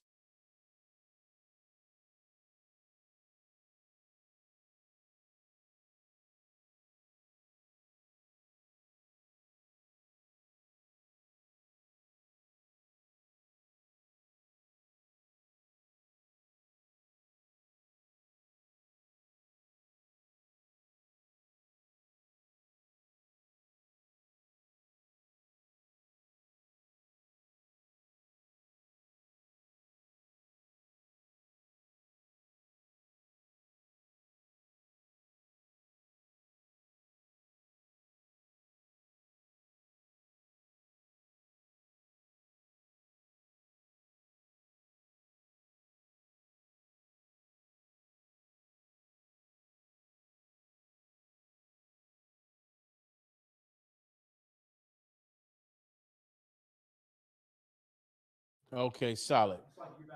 No problem. On both or one? In the back. You had your hand up in the back? Yes, it was back to the scripture that we just finished reading.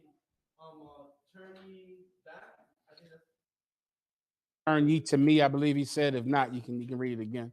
Go ahead. Could that also be as an example as the reason why your great grandfather, your grandfather, your father, all of them was destroyed because they didn't do what I wanted to do? Of course. That's down. Your grandfather and father that came before 1969 didn't really have the opportunity to do it. They didn't have a shot. They didn't have a chance. Your mother that or your father that never heard of the truth didn't have your opportunity. There's always reason to feel pity on everyone who didn't come into the truth before you, because you were the one given the greatest opportunity, and your mother wasn't given that opportunity. Your father wasn't. You understand? So you don't want to think my father was destroyed because he didn't come into the UPK. If your grandfather was in 1902, you understand? He didn't have the opportunity. If your mother never heard of the school, she didn't have the opportunity that you did have. Christ said, remember that ye have not chosen me, but I have chosen you. So we were given a great opportunity that our parents were never given. And the only way that they can benefit is through us. You get the point. And go ahead, Al. So is that another way how we can cut Christians? Break it down. By asking them, so that you choose Christ or did Christ choose you? I don't know if that will cut them, because they'll say Christ chose me, because they'll think it's something, in their silly heads. What you want to just do, when you want to cut Christians with it, is their hypocrisy. That's the best way to always cut a Christian: hypocrisy. You understand? It's saying God chose them, but they do absolutely nothing that God said to do. You understand? In the room. Roger. I got it, sir. Go ahead. Palm Sunday commemorates the entrance of Jesus into Jerusalem. Matthew 21, 1. On the asses cult? Okay, solid. Go ahead. When palm branches were placed in his path before his arrest on Holy Thursday. I got you. Go ahead. And his crucifixion on Good Friday. That's correct. So that's a week. Is that what you're saying? It would be about the week of the same week. And what's the contradiction then? My question is, how is it that those same people who had branches out for them on Sunday cried out, crucify him Friday morning? That's one thing I don't get. I know. I hear you. It was like, what's it called? I understand the way the scriptures put it. The leaders of our people want to convince them. What were they really telling them that had them? No, this is the king of the Jews, but Friday night, that dude's going to get himself killed. They changed their mind to that. Are you saying you want to come up here? Come on. Please, come on. Yeah, brother. You got to have a good understanding of blacks and Hispanics. Like, that is absolutely normal. That is completely normal. That's par for the course. Like, that's every day. I love him. What? He did what? Boo! Boo! That is normal. Like, Christ came into the city out, They wave palms at him, which is an old custom to fan the master. You're fanning him because he's the man. So you fan him in hot desert countries. You fan the master with a palm, with a big palm leaf. He gets fanned because slaves fan the master. That's old, custom. So at one time, people would grab palm leaves and fan the man if he was the man, then lay him down at his feet, right? So he could walk on them. You get the point? They did that when Christ walked into Jerusalem. He came in upon an ass's colt, a young donkey. And they fanned him. Why? Because they heard he had the power to heal. So they came in treating him like he was the man. Then days went by, the Sadducee and Pharisee began to say, he's not the man of God. He said this. He said, eat his flesh. He said, drink his blood. He's against the law of Moses. He's against this. Barabbas, now that's the man. Barabbas. He did what was what? He did. Oh, I ain't know that about him. You know how many times that happens? Listen, go to camp one day, hear somebody going, that's true. But they racist. What? I didn't know they was racist. What? I didn't know. They racist, them? Ooh, I didn't know. Boo! That's so common now. There are stupid people. Here's the problem with blacks and Hispanics in the world. They're just like white people. And white people are stupid. White people voted for Donald Trump out. You understand? White people are dumb. White people aren't making decisions based on some good reasoning or logic. They make decisions based on, give me my word, I need right now, read my mind, give him a hand. They make decisions based on emotions. And the problem with emotions is, Abadja, the problem with making decisions on emotions is, Abadja, officer, go ahead, Abadja. I like that, but no. Officer, right here, Connecticut. That's good too, but that's not on topic. And think about his question.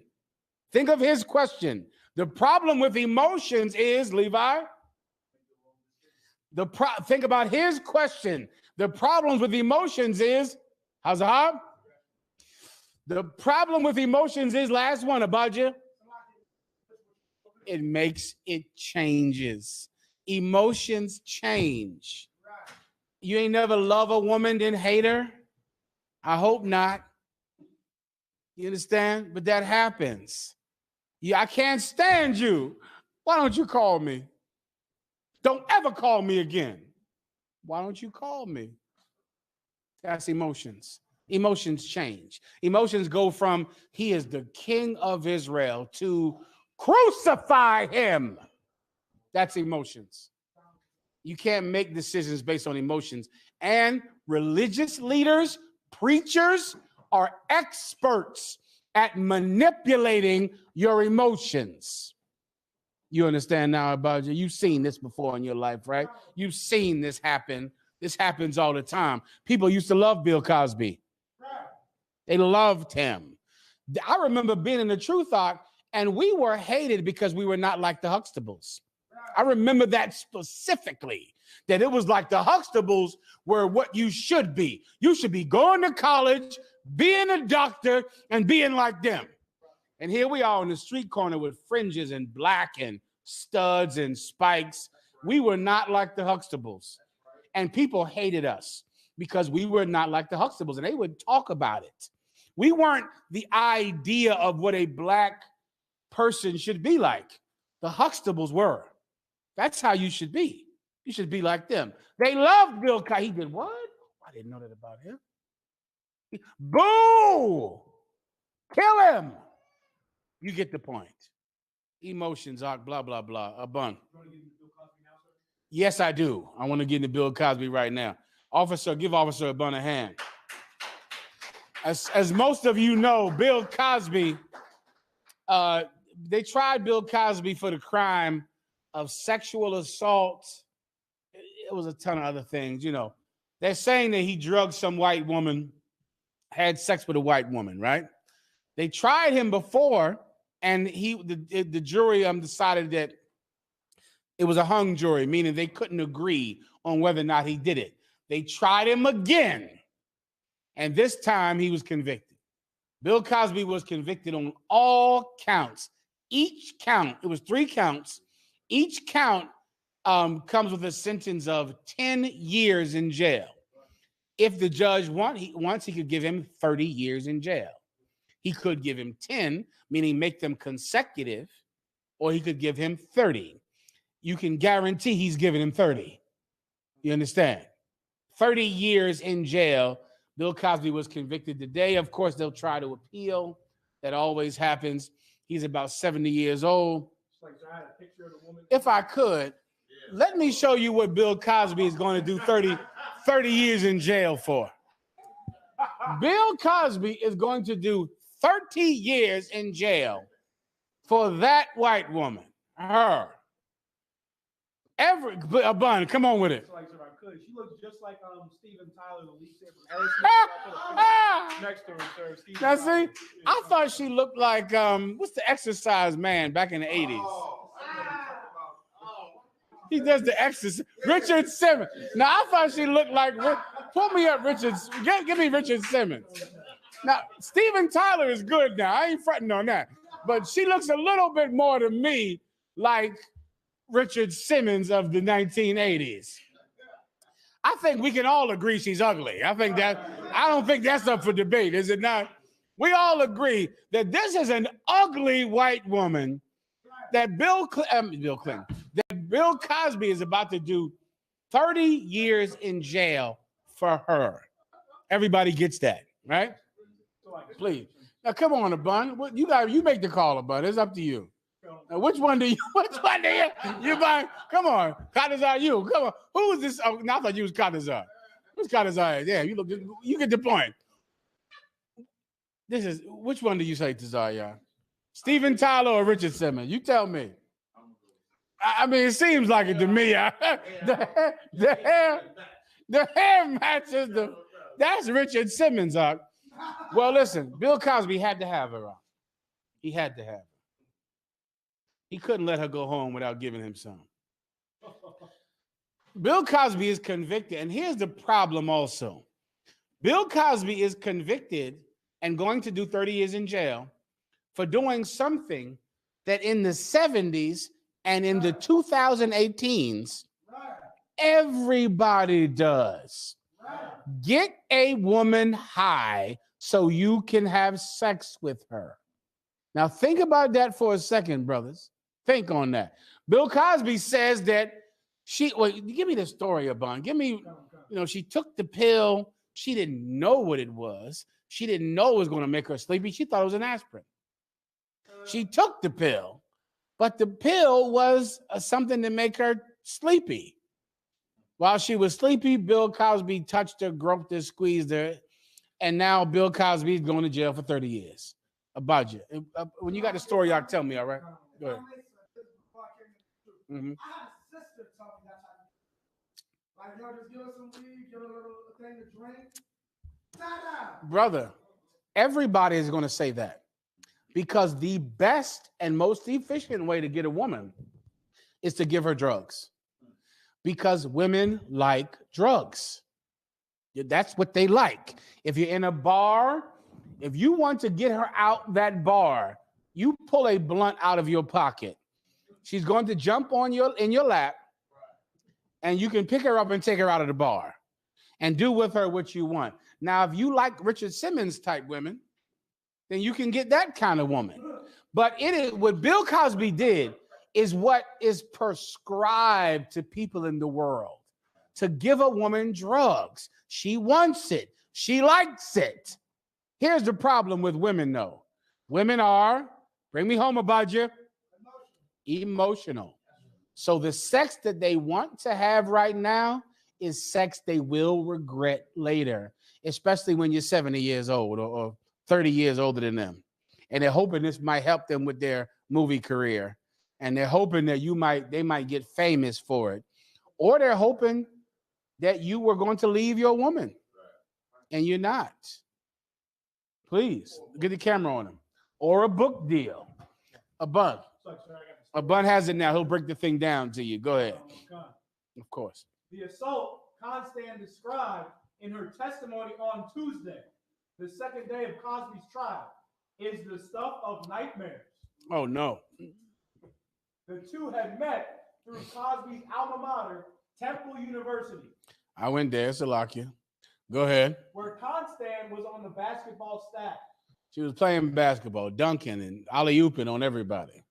Go ahead. After a year and a half of cordial friendship, they met at Cosby's home in suburban Philadelphia. Now, how much older is Constant than Bill Cosby? Bill Cosby is 80 or 90 or something. This woman looks like a Richard Simmons in his 40s, I would assume, right? So she looks 30 years older than the man. Keep going.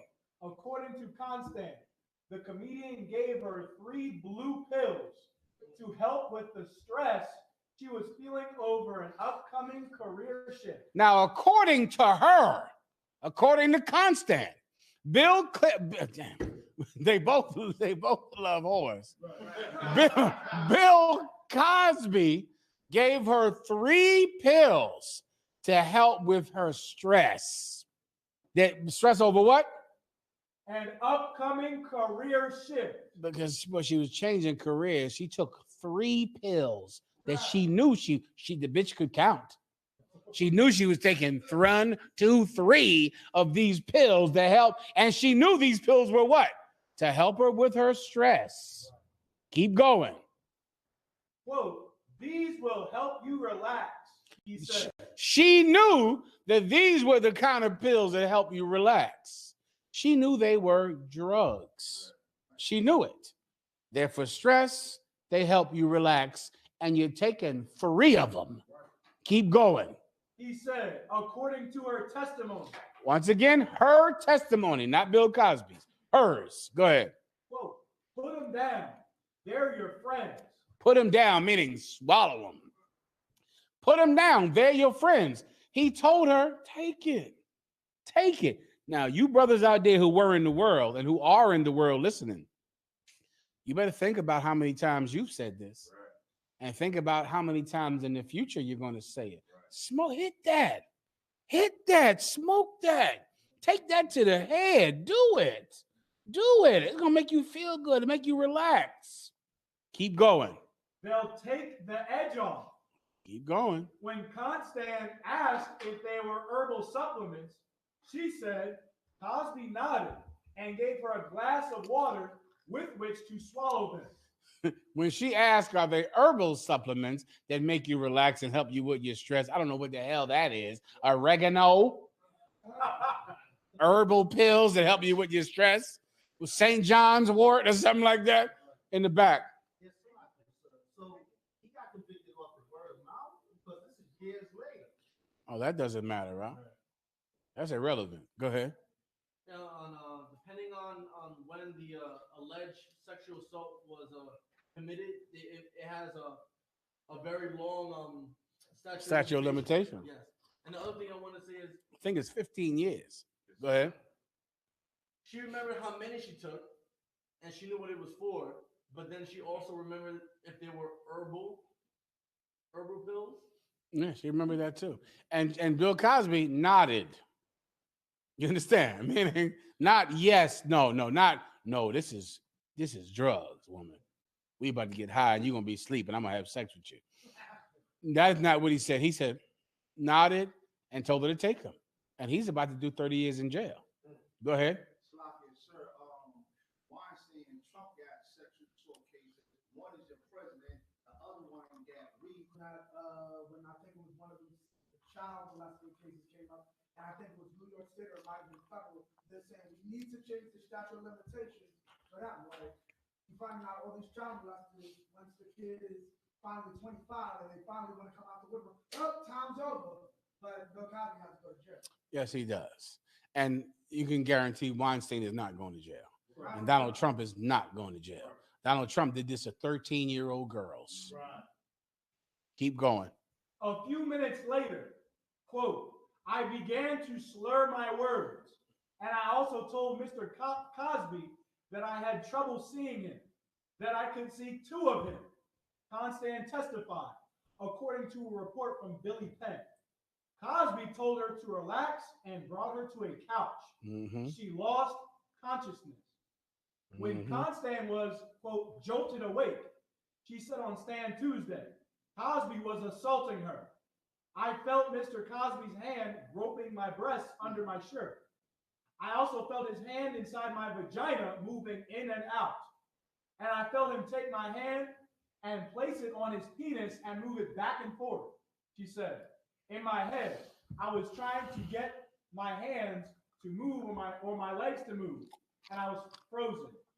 I wasn't able to fight. I wanted it to stop. After it was over, she wasn't able to fight. Who knows what that means? Up front? She was being raped. Translated into what could happen to you. She wasn't able to fight, which means she didn't fight. She didn't try to stop him.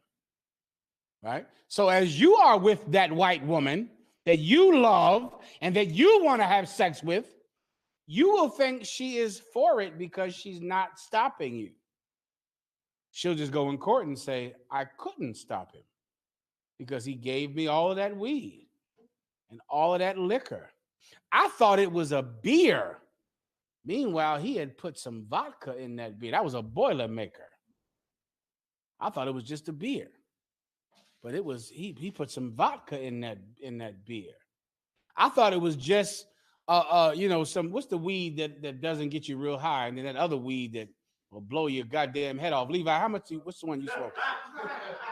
That's my test to see who's smoking. Go ahead. Levi said, the OG Kush, sir. The Cali Kush, sir. I'll show you. It looks like this. This is what it looks like.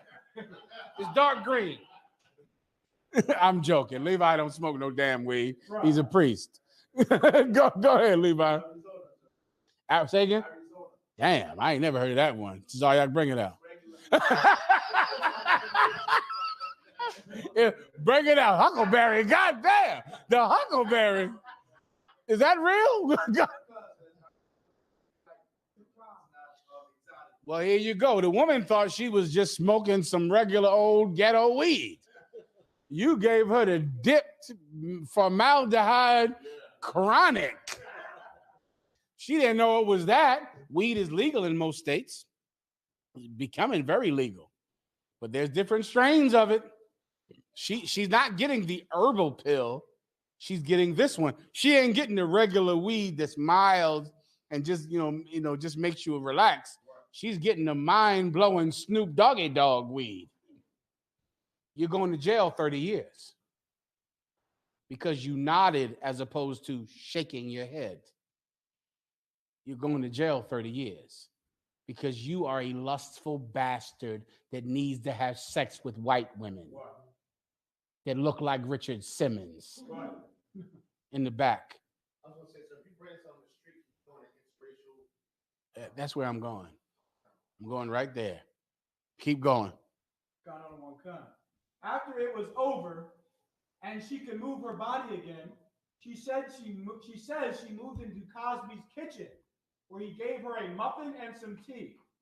Then exited his house without saying anything to him because I felt really humiliated and I was really confused. She never said, hey, why you rape me? I didn't want to do this.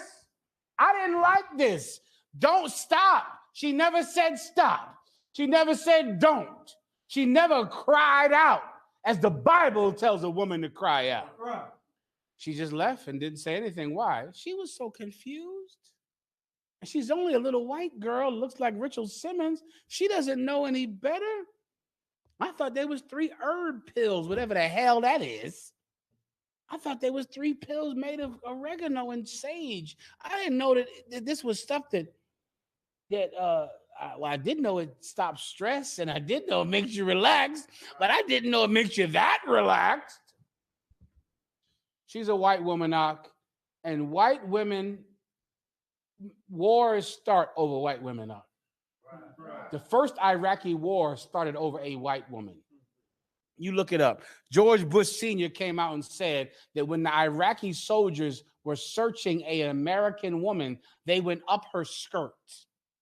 And that rallied the people to want to invade Iraq. Aban will go find it for you. Wars, I don't have to tell you how many black men have been lynched over white women. They'll die. Look up Jack Johnson, who had to lose his career and go to jail because he was having sex with a white woman. White men know that the protection of white women determines whether or not they're real men. And white women are sluts and whores. So they have to stop you from having sex with them by killing you. And that's what they've always done. And now this woman didn't say no, didn't say stop. He put her hand on his rod. She protested not. She said nothing. After it was over, she got up and left. She was confused. She's just a little baby. She was confused. He's doing 30 years in jail. Now, you think about that when you go to have sex with a white woman. Right. You can look at the history of lynching in America, and all of it can be put at the feet of a white woman, of some brother that wanted to look at a white woman, wink at a white woman, or have sex with a white woman. Tazarya.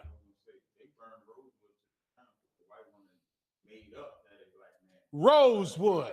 How many people died because a white woman lied and said she was raped? Listen, Rosewood is a popular one. They're all about that. They go back to a white woman cried.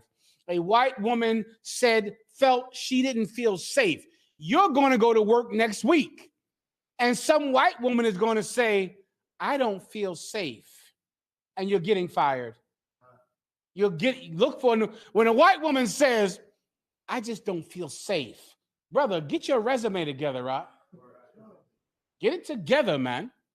God.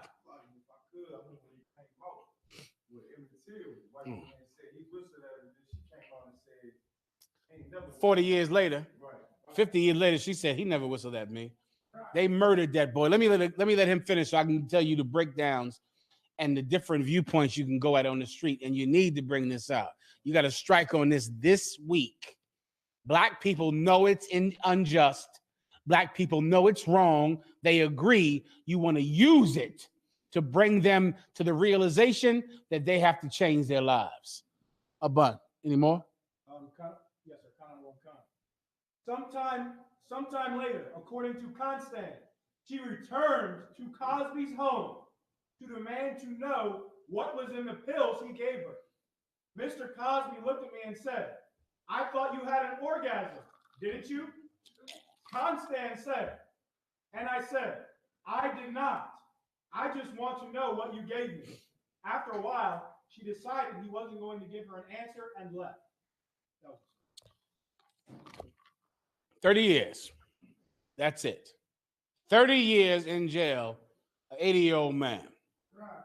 The white man and white woman is a beast because she came after it happened. She came back to the house and said, right. Yeah. She came back. She came back to say, what was that?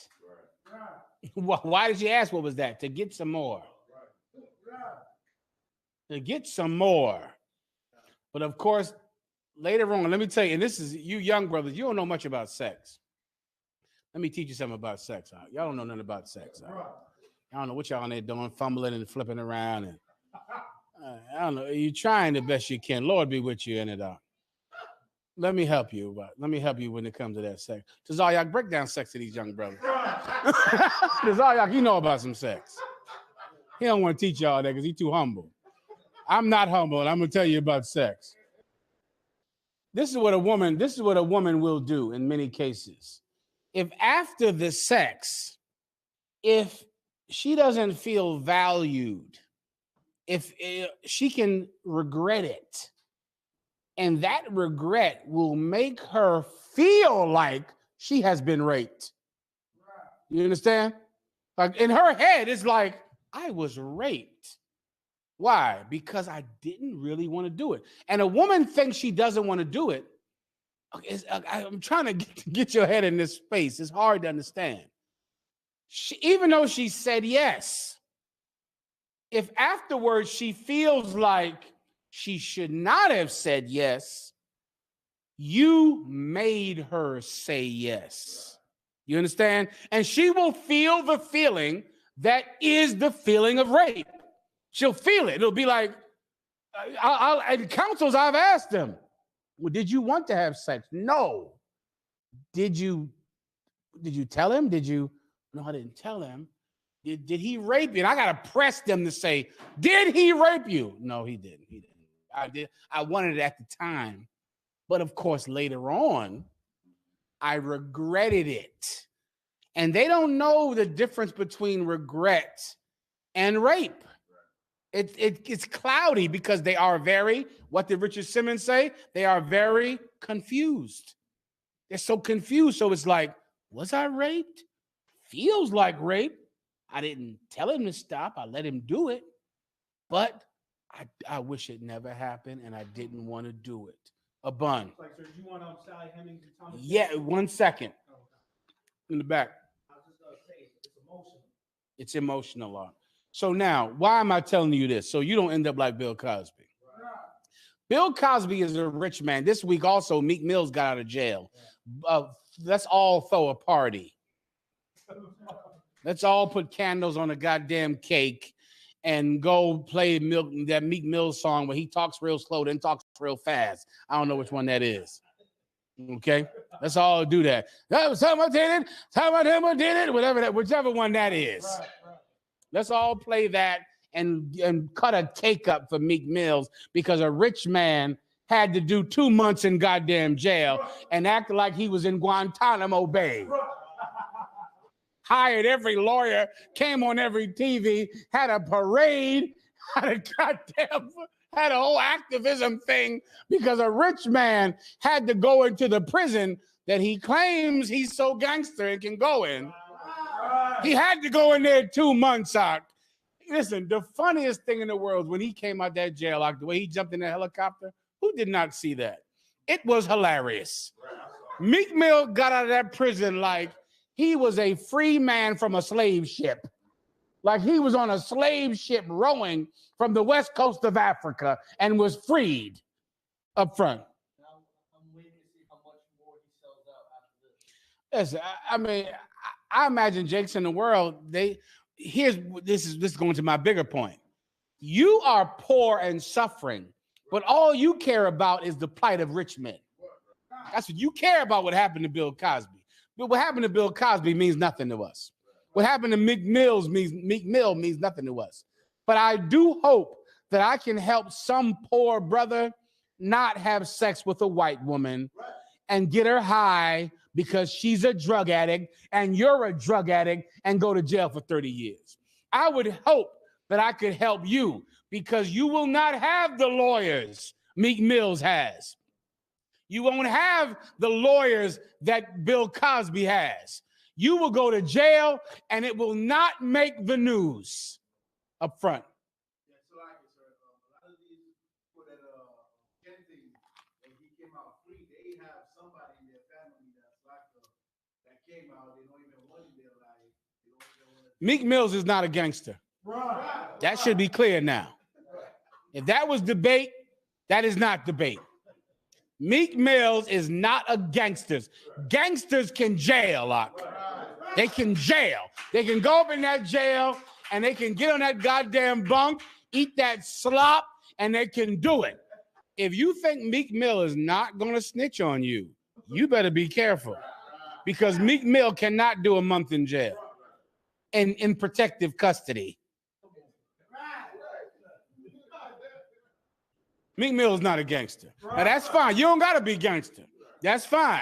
Okay, that's not a bad thing that he's not a gangster. But I can't worry about a rich man when my poor brothers from the ghetto, no one will care that they're in jail for 3 lifetimes and being treated like animals when they shouldn't be. I have to focus on them. The water in the back. So, I just wanted to know what were your thoughts on Who? With the Donald Trump. Yeah, Donald. Kanye West wants to sell a record. That's it. Okay. Yeah, he just wanted. He got a record out. He want to sell it. That's all. Everybody talk about him. He'll sell some record with some god awful music on it. Right. A card. I always think about, wrong from the prison. I always think about that bro, Khalid Brown. Ah. Okay. Ah. He was in one of the worst prisons in America, and he truly did absolutely nothing. Like he like, you know what I'm saying? They can't prove nothing he did, and the heart that Khalid had, he never pled guilty to it. And he said, I didn't do it. You know what I'm saying? And went in over 300 days in solitary confinement. And how old was he? He was a child. Who in here has ever been to Rikers? Rikers Island, brother, is hell on earth. Right. It's a forgotten hellhole, and Meek Mills will never go in it, and neither will Bill Cosby. And these brothers, you've been in Rikers Island, which is a warehouse for souls, for lost souls. It's a horrible, horrible hellhole. And you went in there, and it didn't make the news when you did. Was it on the news? Yours might because all them things you did. But you're like, yeah, mine was on the news. Salakia, don't put the camera on him. But the point is, no one cared that you were in there, right? No, they didn't do a parade to get you out of there, right or wrong. What'd you want to say? Captain, go ahead. Talk about Khalid Browder, like he was a gangster, of course. They showed the clips of him, and he's in there for nothing. He's also saying he's staying true to his word. I'm not saying I didn't do it. And when the people come to rush him, the police and the inmates, he was beat up by inmates. He was going in with the inmates, so it's like he was a real warrior. Give him a hand, man. Khalid Brown. He was gangster. That's correct. Captain Akkad. You want to say something? The brother was only like, what, 5'4", 5'5". He was the smallest thing in there. They was trying to, I didn't know what they called it, I forget the name of it, you know what I'm saying? No, they was trying to, you know how they get his money, I forget what they call it. They stole it. They was trying to extort it for the money. But he wasn't going for it. He wasn't joining those gangs or none of that. Right. You know what I'm saying? He in there, I mean, anybody do over 300 days in solitary confinement straight. Then went back, I think he did another 200 altogether. So it's like, you know what I'm saying? For Meek Mill, it can't even do 2 years. He couldn't do 2 years. He couldn't do. Give him a hand. I mean, up front, come on. Do an analysis on that case for one of my classes this semester. The white man is such a devil, and we can't relate to these rich men because they have money for bail.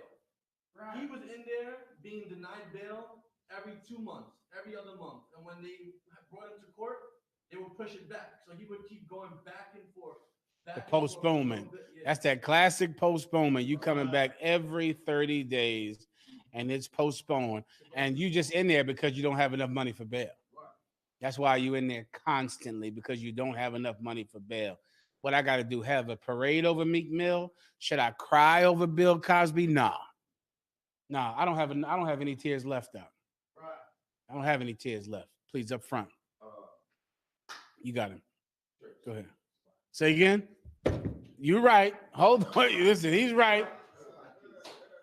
Oh shit! How do I got time for this? Okay.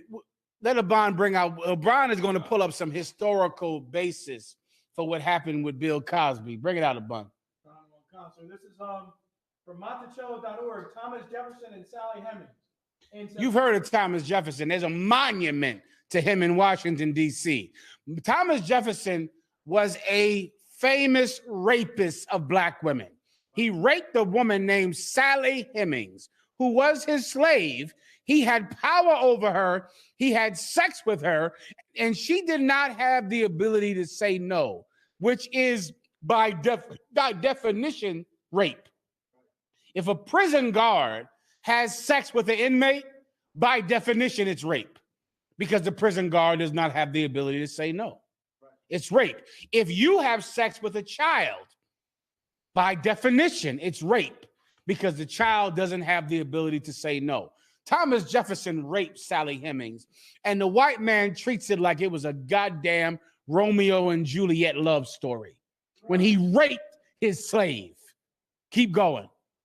Historical background. In September 1802, political journalist James T. Callender, a disaffected former ally of Jefferson, wrote in a Richmond newspaper that Jefferson had for many years The camera, please.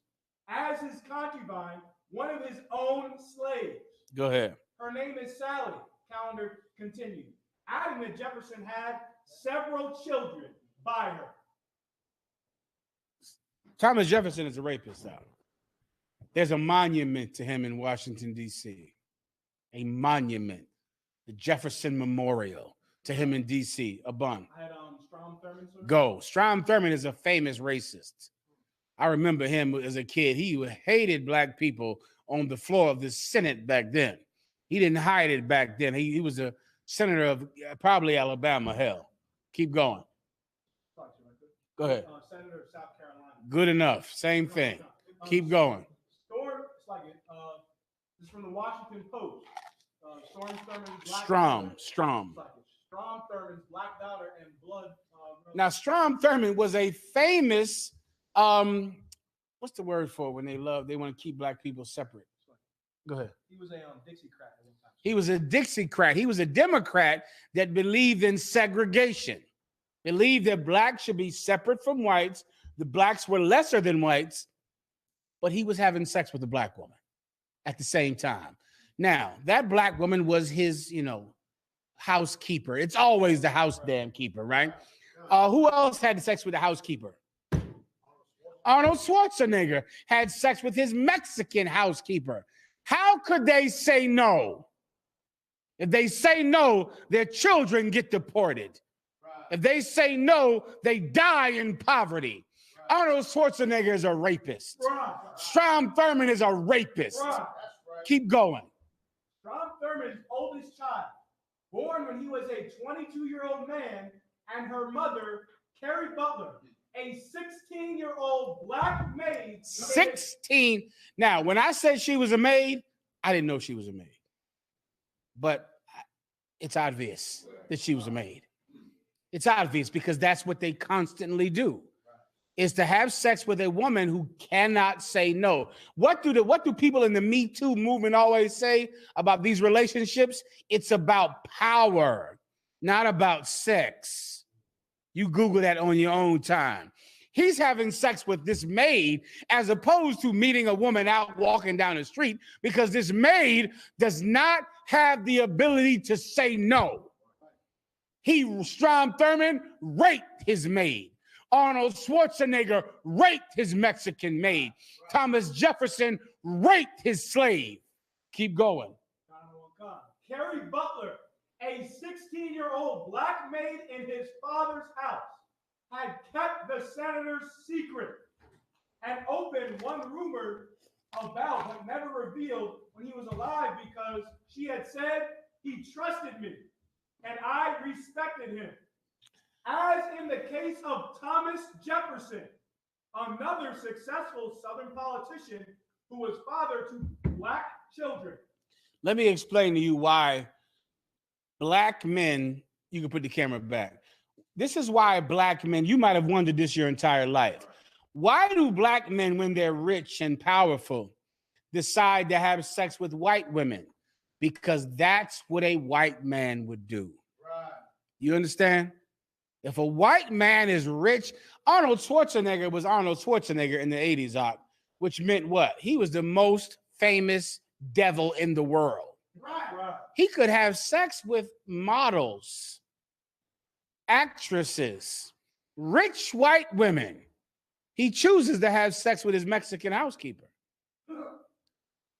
Thomas Jefferson was goddamn Thomas Jefferson. He was the author of the revolution that built America. Can you imagine how famous he was when he was alive?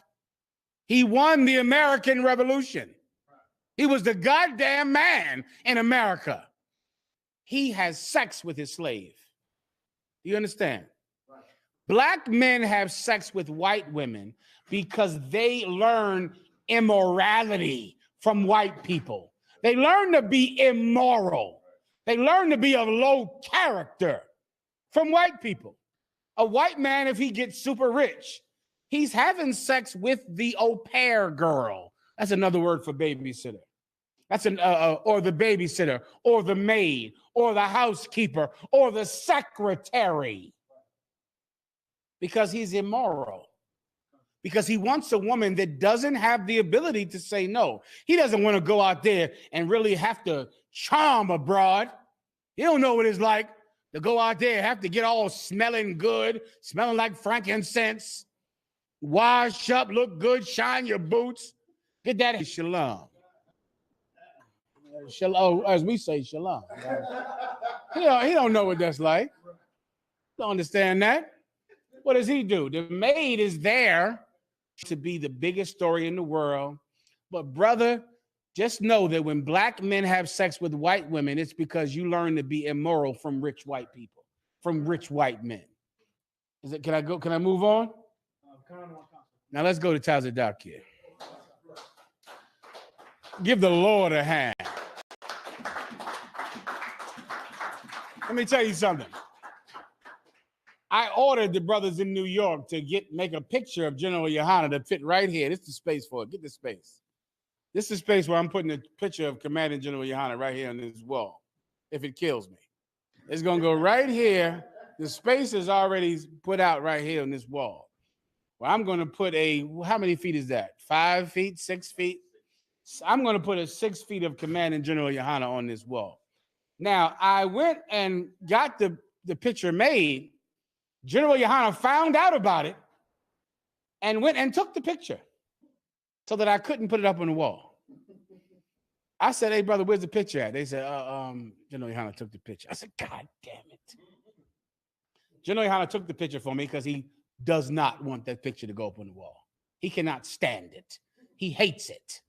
One time we were in the school in Philly, I put a picture of General Yohana on the back wall of the school in Philly. He took the picture and smashed it on the ground. General Hazayan and General Mayak were there. He took it, he said, smash! I said, yeah, I said, He said, I don't like when you do this, Maharman. Why do you put pictures? He said, why do you put pictures of me on the wall? I'm going to put a 6-foot picture of him on the wall, and I'll tell you why I told him why I put that smaller picture of him on the wall. Because he deserves it. Right. You get the point? He deserves that. General, back in the 90s, you know, Commander General Yohana is head of the ISUPK. Back in the 90s, in the early 90s, he was not head of the ISUPK. There were 4 other men in charge of the ISUPK, Head Priest Ariyah, Head Priest Yeshaya, Head Priest Shar, and Head Priest Kazak. I believe that is their rank order, right? They were in charge of the ISUPK, but these 4 men were in conflict with one another because of his record deal. 2 of the heads of the school decided, we're struggling for money. We don't have money. This young brother has a record deal with Interscope Records. We got to give him power or else we can't pay the rent on the building. 2 of the heads said, he's lying. He doesn't have a record deal. I remember specifically Head Priest Yeshaya, listen, Head Priest Yeshaya didn't believe that this young brother whose name was Tazadakia. He came in, I was in the council when he said, I got a record deal with Interscope Records for $50 million. I'm going to give everybody, if you can rap, everybody in here can rap. I'm going to be paying the rent to the school. I'm going to help out my nation with this $50 million contract. Of dollars of New York rent to pay for the brothers that need to get bailed out of jail. Forget about the court cases to be able to speak on the street. It's a tremendous financial pressure. These men were under that pressure. 2 of them said, he's getting a $50 million contract. We need his help. The other 2 said he's lying. I remember Head Priest Yeshaya said, no record label will give a nigga that black a record deal. Head Priest Yeshaya is from the South, dog. He's older. Back then, you know, they don't believe a dark-skinned person can do anything. he said, Head Priest Yeshaya said, ain't no white man giving a nigga that black a record deal. I don't believe he has a record deal. We sit there and we laughed about it. the four of them broke up over it. You understand? That is what ended their bond of brotherhood that was forged at 1 West 125th Street, Harlem, New York. Their bond was broken because in their split, both of them decided to make Commanding General Yohana the #1 general in the nation and to send him out to all the schools to get the schools in order. They both agreed on it. Head priest Yeshaya agreed, I was there. Head priest Ariah agreed, I was there.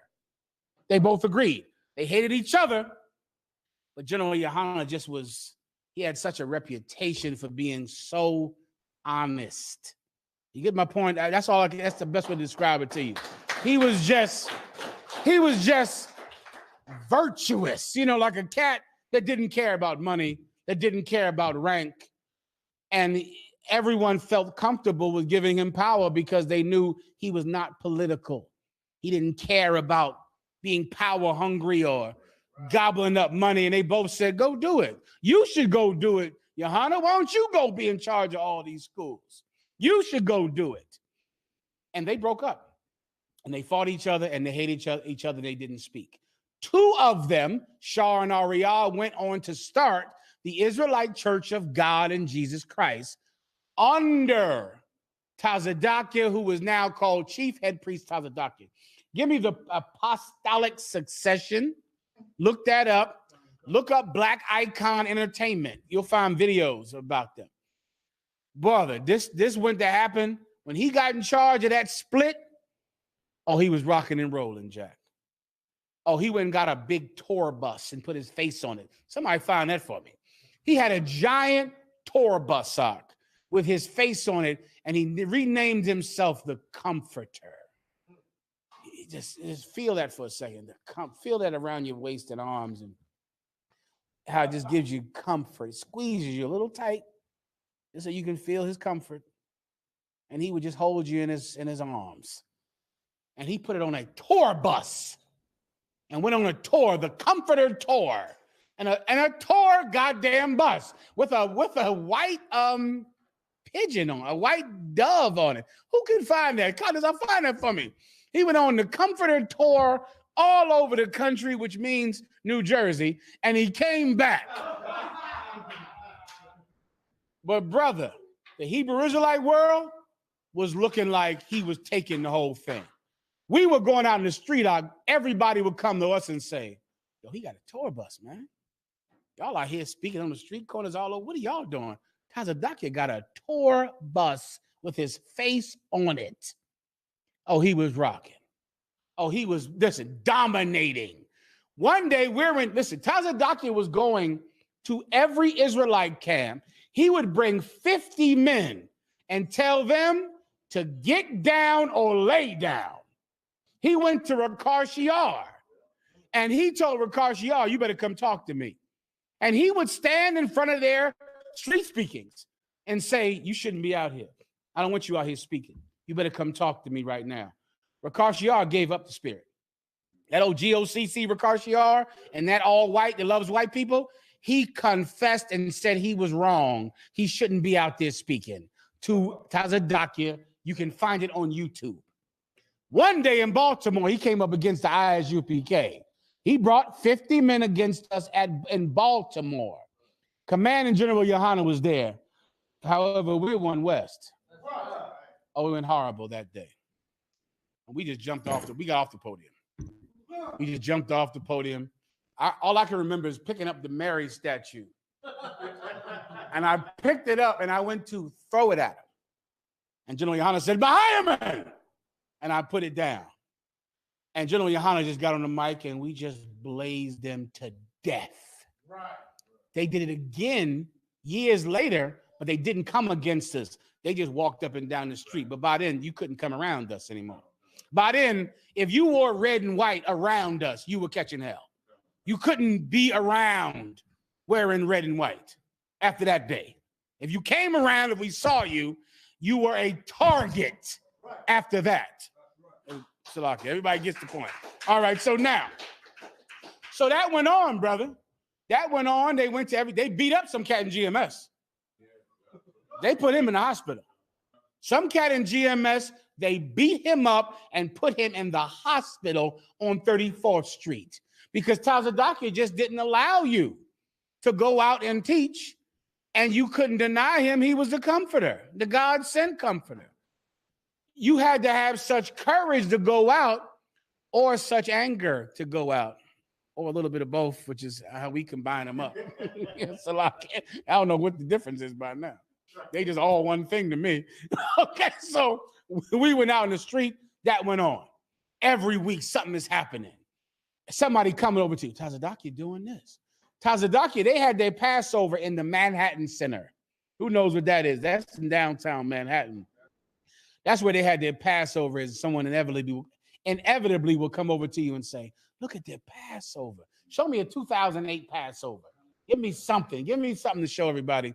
It's hard to understand now because there's such a dead and gone thing now, because they came up against the armies of the living God. So now it's hard to even understand what it was like in 2008 and 2006. This is them.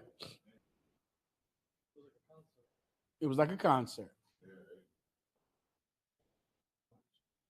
Do you think? Mute.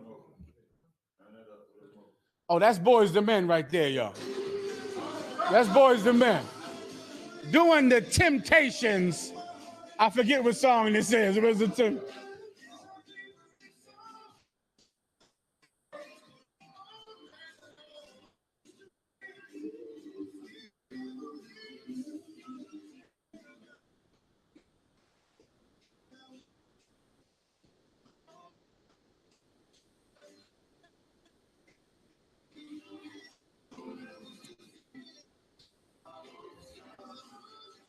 Not since the days of John the Baptist. Levi. That's the Passover. Not since, brother, do you know how we heard it? We had to hear about this. And we had to hear. Now, let me tell you, see these three members, Slocky, two members of Boys and Men, the ones dancing, they came into the Philadelphia school when I was 5,000. And they came in, and the school was a buzz about them because they was full-blown millionaires, right? General Yohana never talked to them, never spoke to them. And General Yohana made them become troopers and made them clean the floors. And they hated him, and they went to the New York school. In the New York school, they found Tazadakia. They didn't clean floors anymore. They weren't troopers anymore. They were celebrities. They were able to become celebrities, and General Yohana never allowed them to become celebrities, never gave them any mind, never talked to them at all. I remember coming to one Passover before they broke off. By then, I didn't start rolling with General Yohana, and I was looking at rich people like, you're filthy. And they came over to me, Shalom. By then, I was a one-shield general. And they said, Shalom, Yahweh Barakatah. And I said, I just had such disgust for him. I did. And they said, like, what the fuck is wrong with this cat? They made a face like, what the hell is wrong with him? This is what was wrong with me. This filth had tried to infest my love, this thing that I love. Well, later on, they left. They left with Tazadakia. They went off and did this and made this thing. You don't have the bus. The bus we sure could need. The Comforter tour. Yeah, the Comforter tour, or the tour of comfort, or God, something comfortable should be on there, right? This went on, brother, from 2008 to about what? 2010? Oh, it was a juggernaut. You couldn't beat it. What did the UPK do? You see, let me tell you what we did. We did something that has no value in this world. We maintained our integrity. That's all. General Yohana just continued to do what he did when he was a trooper like you, or an officer of 50 like you. He just kept it going.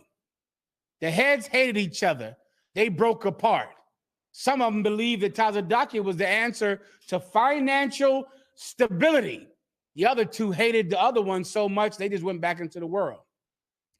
General Yohana decided to just be the best officer he could be, the best priest he could be. And I joined him. And then Mayak joined him. Shalimar joined him. Hazayan joined him. Kobalamath joined him. Kathamgabar joined him. And then you joined him. And we just kept working. That's it. We kept rocking beards, boots and braids, fringes, laws, statutes, and commandments, troopers in all black, brotherhood class, law class, scripture breakdown class, Hebrew class. What am I missing from yesterday? Someone pull that up, please. Okay, hold up. Wait. First, give me the bus. What do you have back there? No, that ain't it. Is that? Oh, they took it down. Oh, no. Get that on the camera, if you don't mind. No, I need the bus. Somebody find me the goddamn bus. It's one where he is not up there. How about the apostolic succession?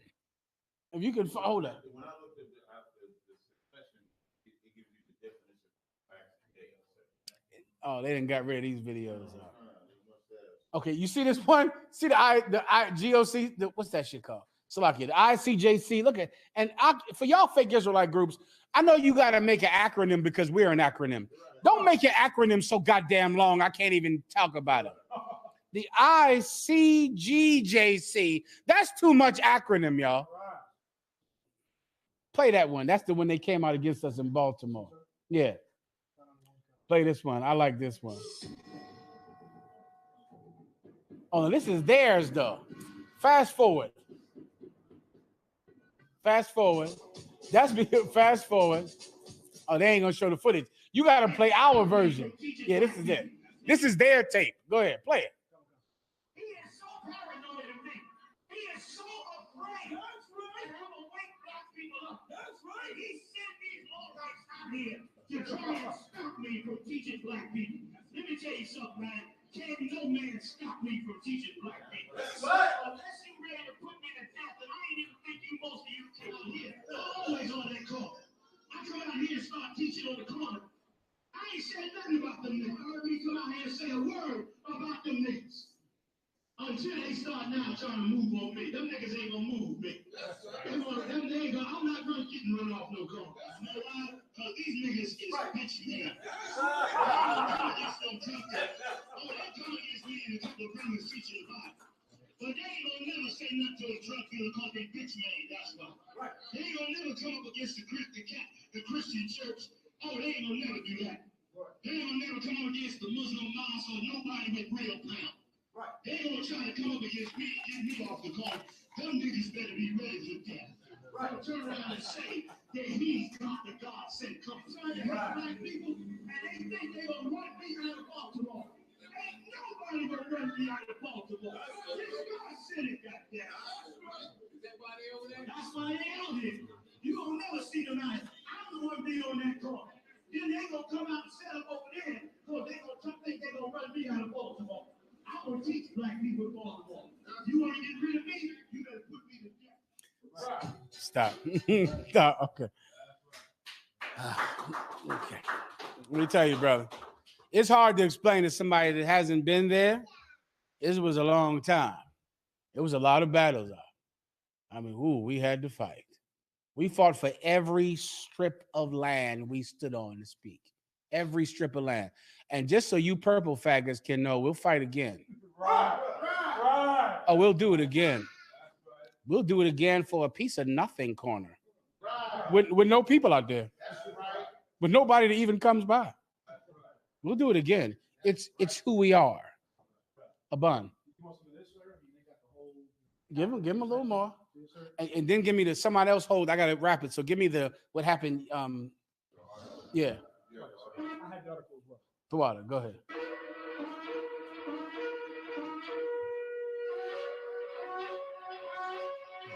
I got some big Rams horns out there. Where they getting them at? Even their Rams was bigger. Go ahead. Go ahead. Get fast forward. I gotta go. Fast forward.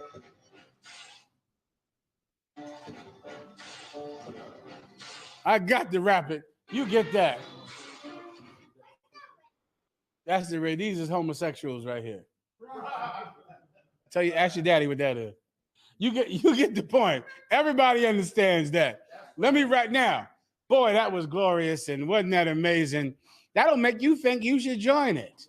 That'll make you think God is with them. You'd be a fool. You'd be carnal. Let me tell you what happened Wednesday. All right, play it. This is from the Courier Post.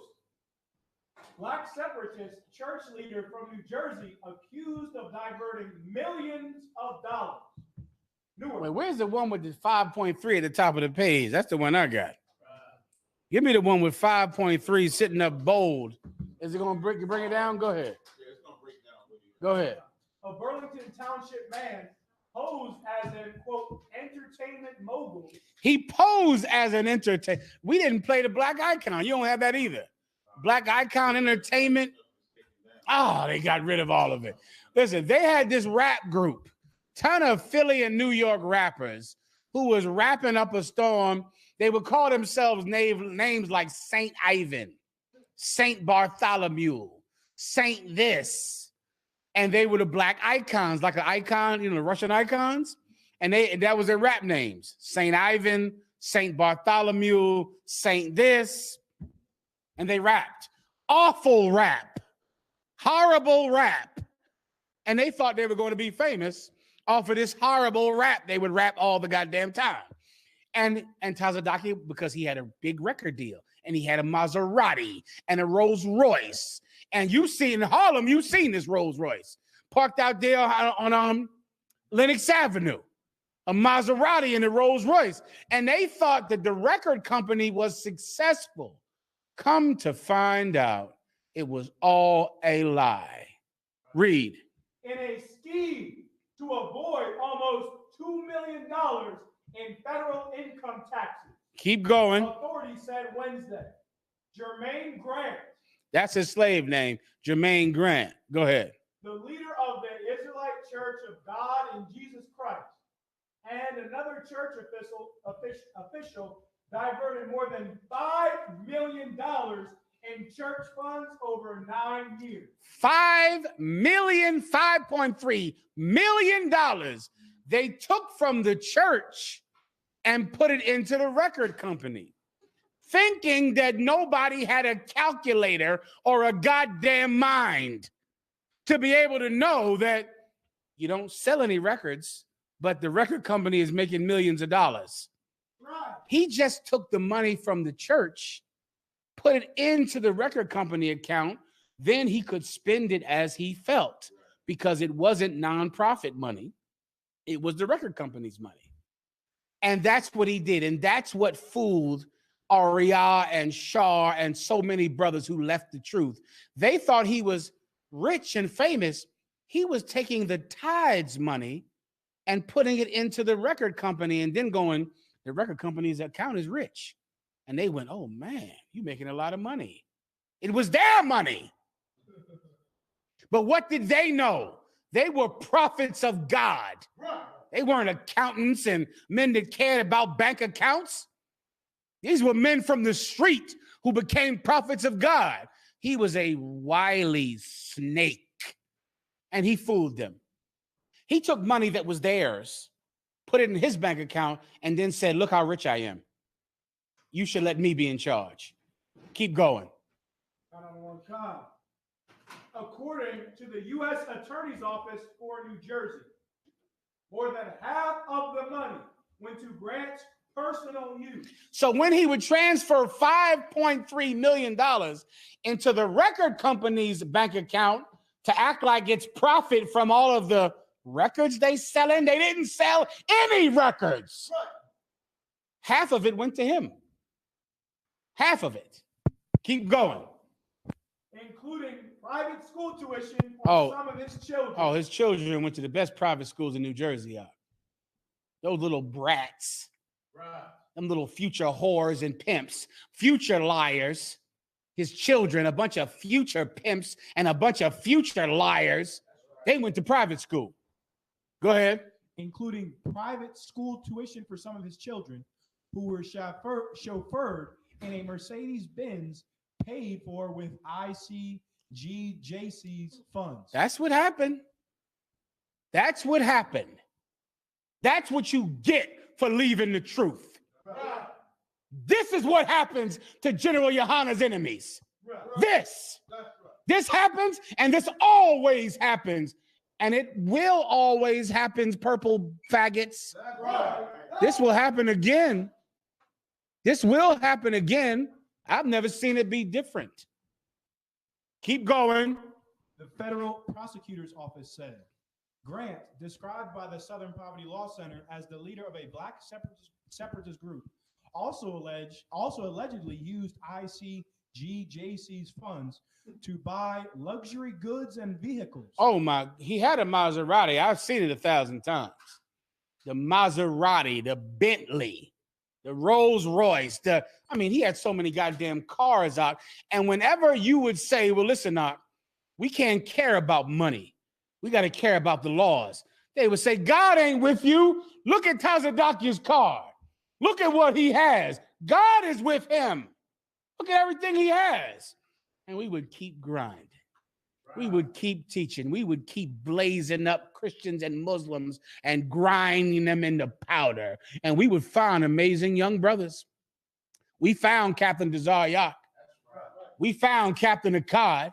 We found Meshach Mayim and Nayathak. We found amazing men while they were goo-goo-eyed at Tazadakia's cars. Keep going. As well as to purchase and lease multiple properties. Oh, forget about the houses and the condos. Forget about that. Go ahead. Diverted funds also paid for family vacations to Disneyland resorts and a, quote, dude ranch. During Stop right there. What in the hell is that? Someone find out. Look up dude ranch. I don't even know what the hell that is. Family vacations and dude ranches. It sounds like prostitution, but I don't know. What's a dude? Is that a man, a transgender? What is that? A hazahab. That's what I think. It sounds gay. Sound like a transgender man. Right? But look up what dude is. The sister know. Go look up whatever a dude ranch is. About you. Dude ranch. In the western U.S., a cattle ranch converted to a vacation resort for tourists. Basically, like you act like you're on a cattle drive, but it's really fun. Supposedly it's not gay. I would keep researching that. Everybody gets the point. So he takes his kids and these bitches over there. Here we go. This is it. He takes kids and bitches to some make-believe cattle drive. Here's the Black Icon Entertainment. Go ahead. This label promises to become one of the world's most successful record labels in the history. Y'all gotta start your show up. You can come up and start it. Come on, do your thing. The history of business. Black Icon Entertainment with its CEO, St. George the Dragon Slayer. Stop right there. He's St. George the Dragon Slayer. Well, look, fake Israelite groups, be careful. Whenever your Israelite talks about himself in the third person, be careful. With its CEO, St. George the Dragon Slayer. He's St. George the Dragon Slayer. Watch that, fake Israelites. Keep going. Nobody has ever done before. Let's take a look behind the scenes.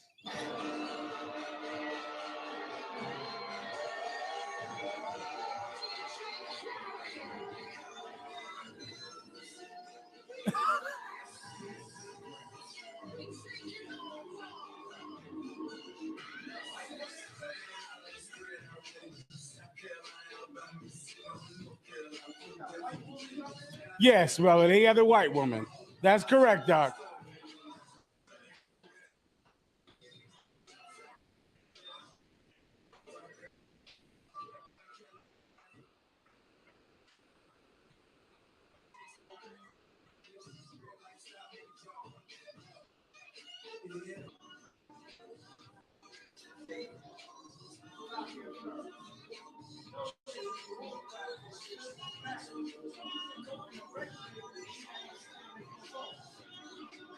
Yes, sir. He doesn't have songs.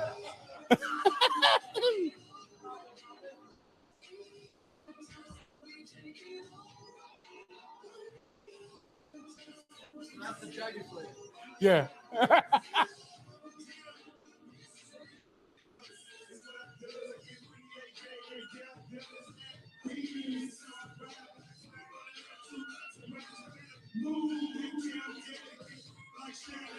Let me get one scripture. Hold on. Keep going.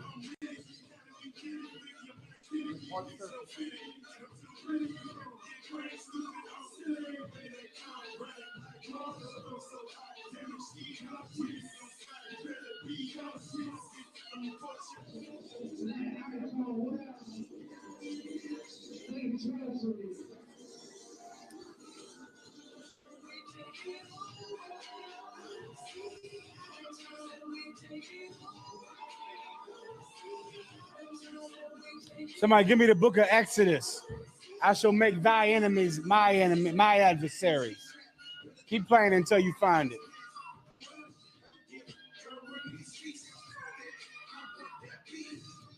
Is it Exodus what, 22?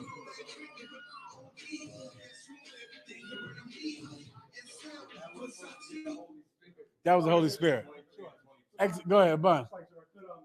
Shot my image, just texted me, said in that video, the Simeonite sister in the brown dress is a brother's wife.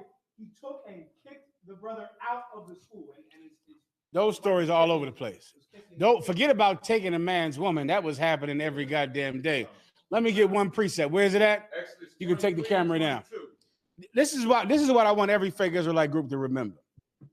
While you care about money and glory and power, while you care about pleasing white people and doing what you have to do to go from, 3 members to 300 members, General Yohana does not care about that. Those things mean absolutely nothing to him. He doesn't care how many people are in here. He doesn't care how much money we have. He cares about one thing and one thing only, serving his King, Yahushua Christ, to the absolute fullness of his ability. And because of that, man in General Yohana's enemy, not because he's stronger, not because his school is stronger, but because his God is the one true living God of Israel. Give me my precept. Exodus 23, verse 22. But if thou shalt indeed obey his voice. That's what General Yohana did, brother. He didn't give a damn about the Dragon Slayer or the buses or the money or the Maseratis or a bunch of sluts. He cared about obeying God's voice. He maintained his integrity. He fought the good fight, and his enemies are in dust and rubble. Keep going. And do all that I speak. Do everything. You come into the UPK, where do you think this culture comes from of being perfect? You're not allowed to break some commandments, to have some imperfections, because commanding General Yohana did not allow it of himself. Keep going. Then I will be an enemy unto thine enemy. That's what the Most High God said. Tazadakia had an enemy he didn't see when he made General Yohana his enemy. He became God's enemy. And God came to get him. God came to get him yesterday when they arrested him for tax evasion of the sum of $5.3 million, him and the treasurer of that whorehouse over there. Embezzling 5.3. Now, whenever you think about where the money is for black farms, black businesses, black entrepreneurship, it's the same place it always has been, in the hands of some lying whore. It's in his hands. You better pay your tithes. You better give General Yohana the money you've been giving Creflo Dollar, T.D. Jakes, and Prince George, the Dragon Slayer Comforter. And you'll see a man do his job, because he would do it with no money. He would do it with no.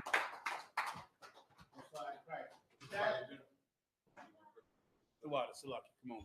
That was saying Elijah, which means to stand. And Israel give one person salute. May Israel my Shabbat. Amajim, Barak. Yahweh Shem Yahushua Barakatham. Yahweh Shem Yahushua Barakatham. That's the top. Salt from the term. Get a simple person salute. May Israel my Shabbat. Amajim, Barak. Yahweh Shem Yahushua. Good girl. All right. anybody got? What do you think? If anybody had a question for the gentleman, if anybody needs to speak. Somebody needs me, let me know, all right? Come on with it. Like, I believe you left your Shalom. School funds. No, I got mine. It's right there. It wasn't back there. I see it back there. I don't know who it is.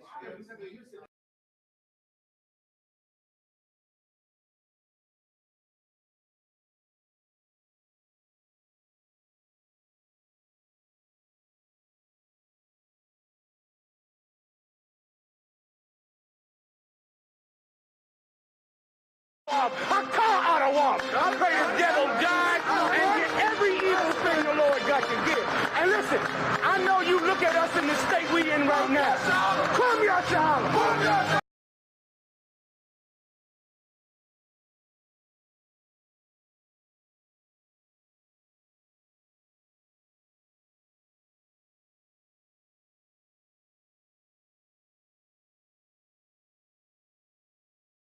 You understand?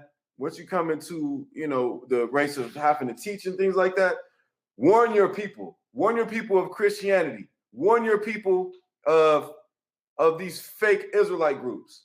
You understand? There's only one body of Christ, and that is the Isupk. You understand? Under Commander General Yohana. Read that from the top one more time. Matthew 23 and 28. Even so, ye are also outwardly appear righteous unto men, right? But within ye are full of hypocrisy and iniquity. Right. But within ye are full of hypocrisy and iniquity. Right. But within ye are full of hypocrisy and iniquity.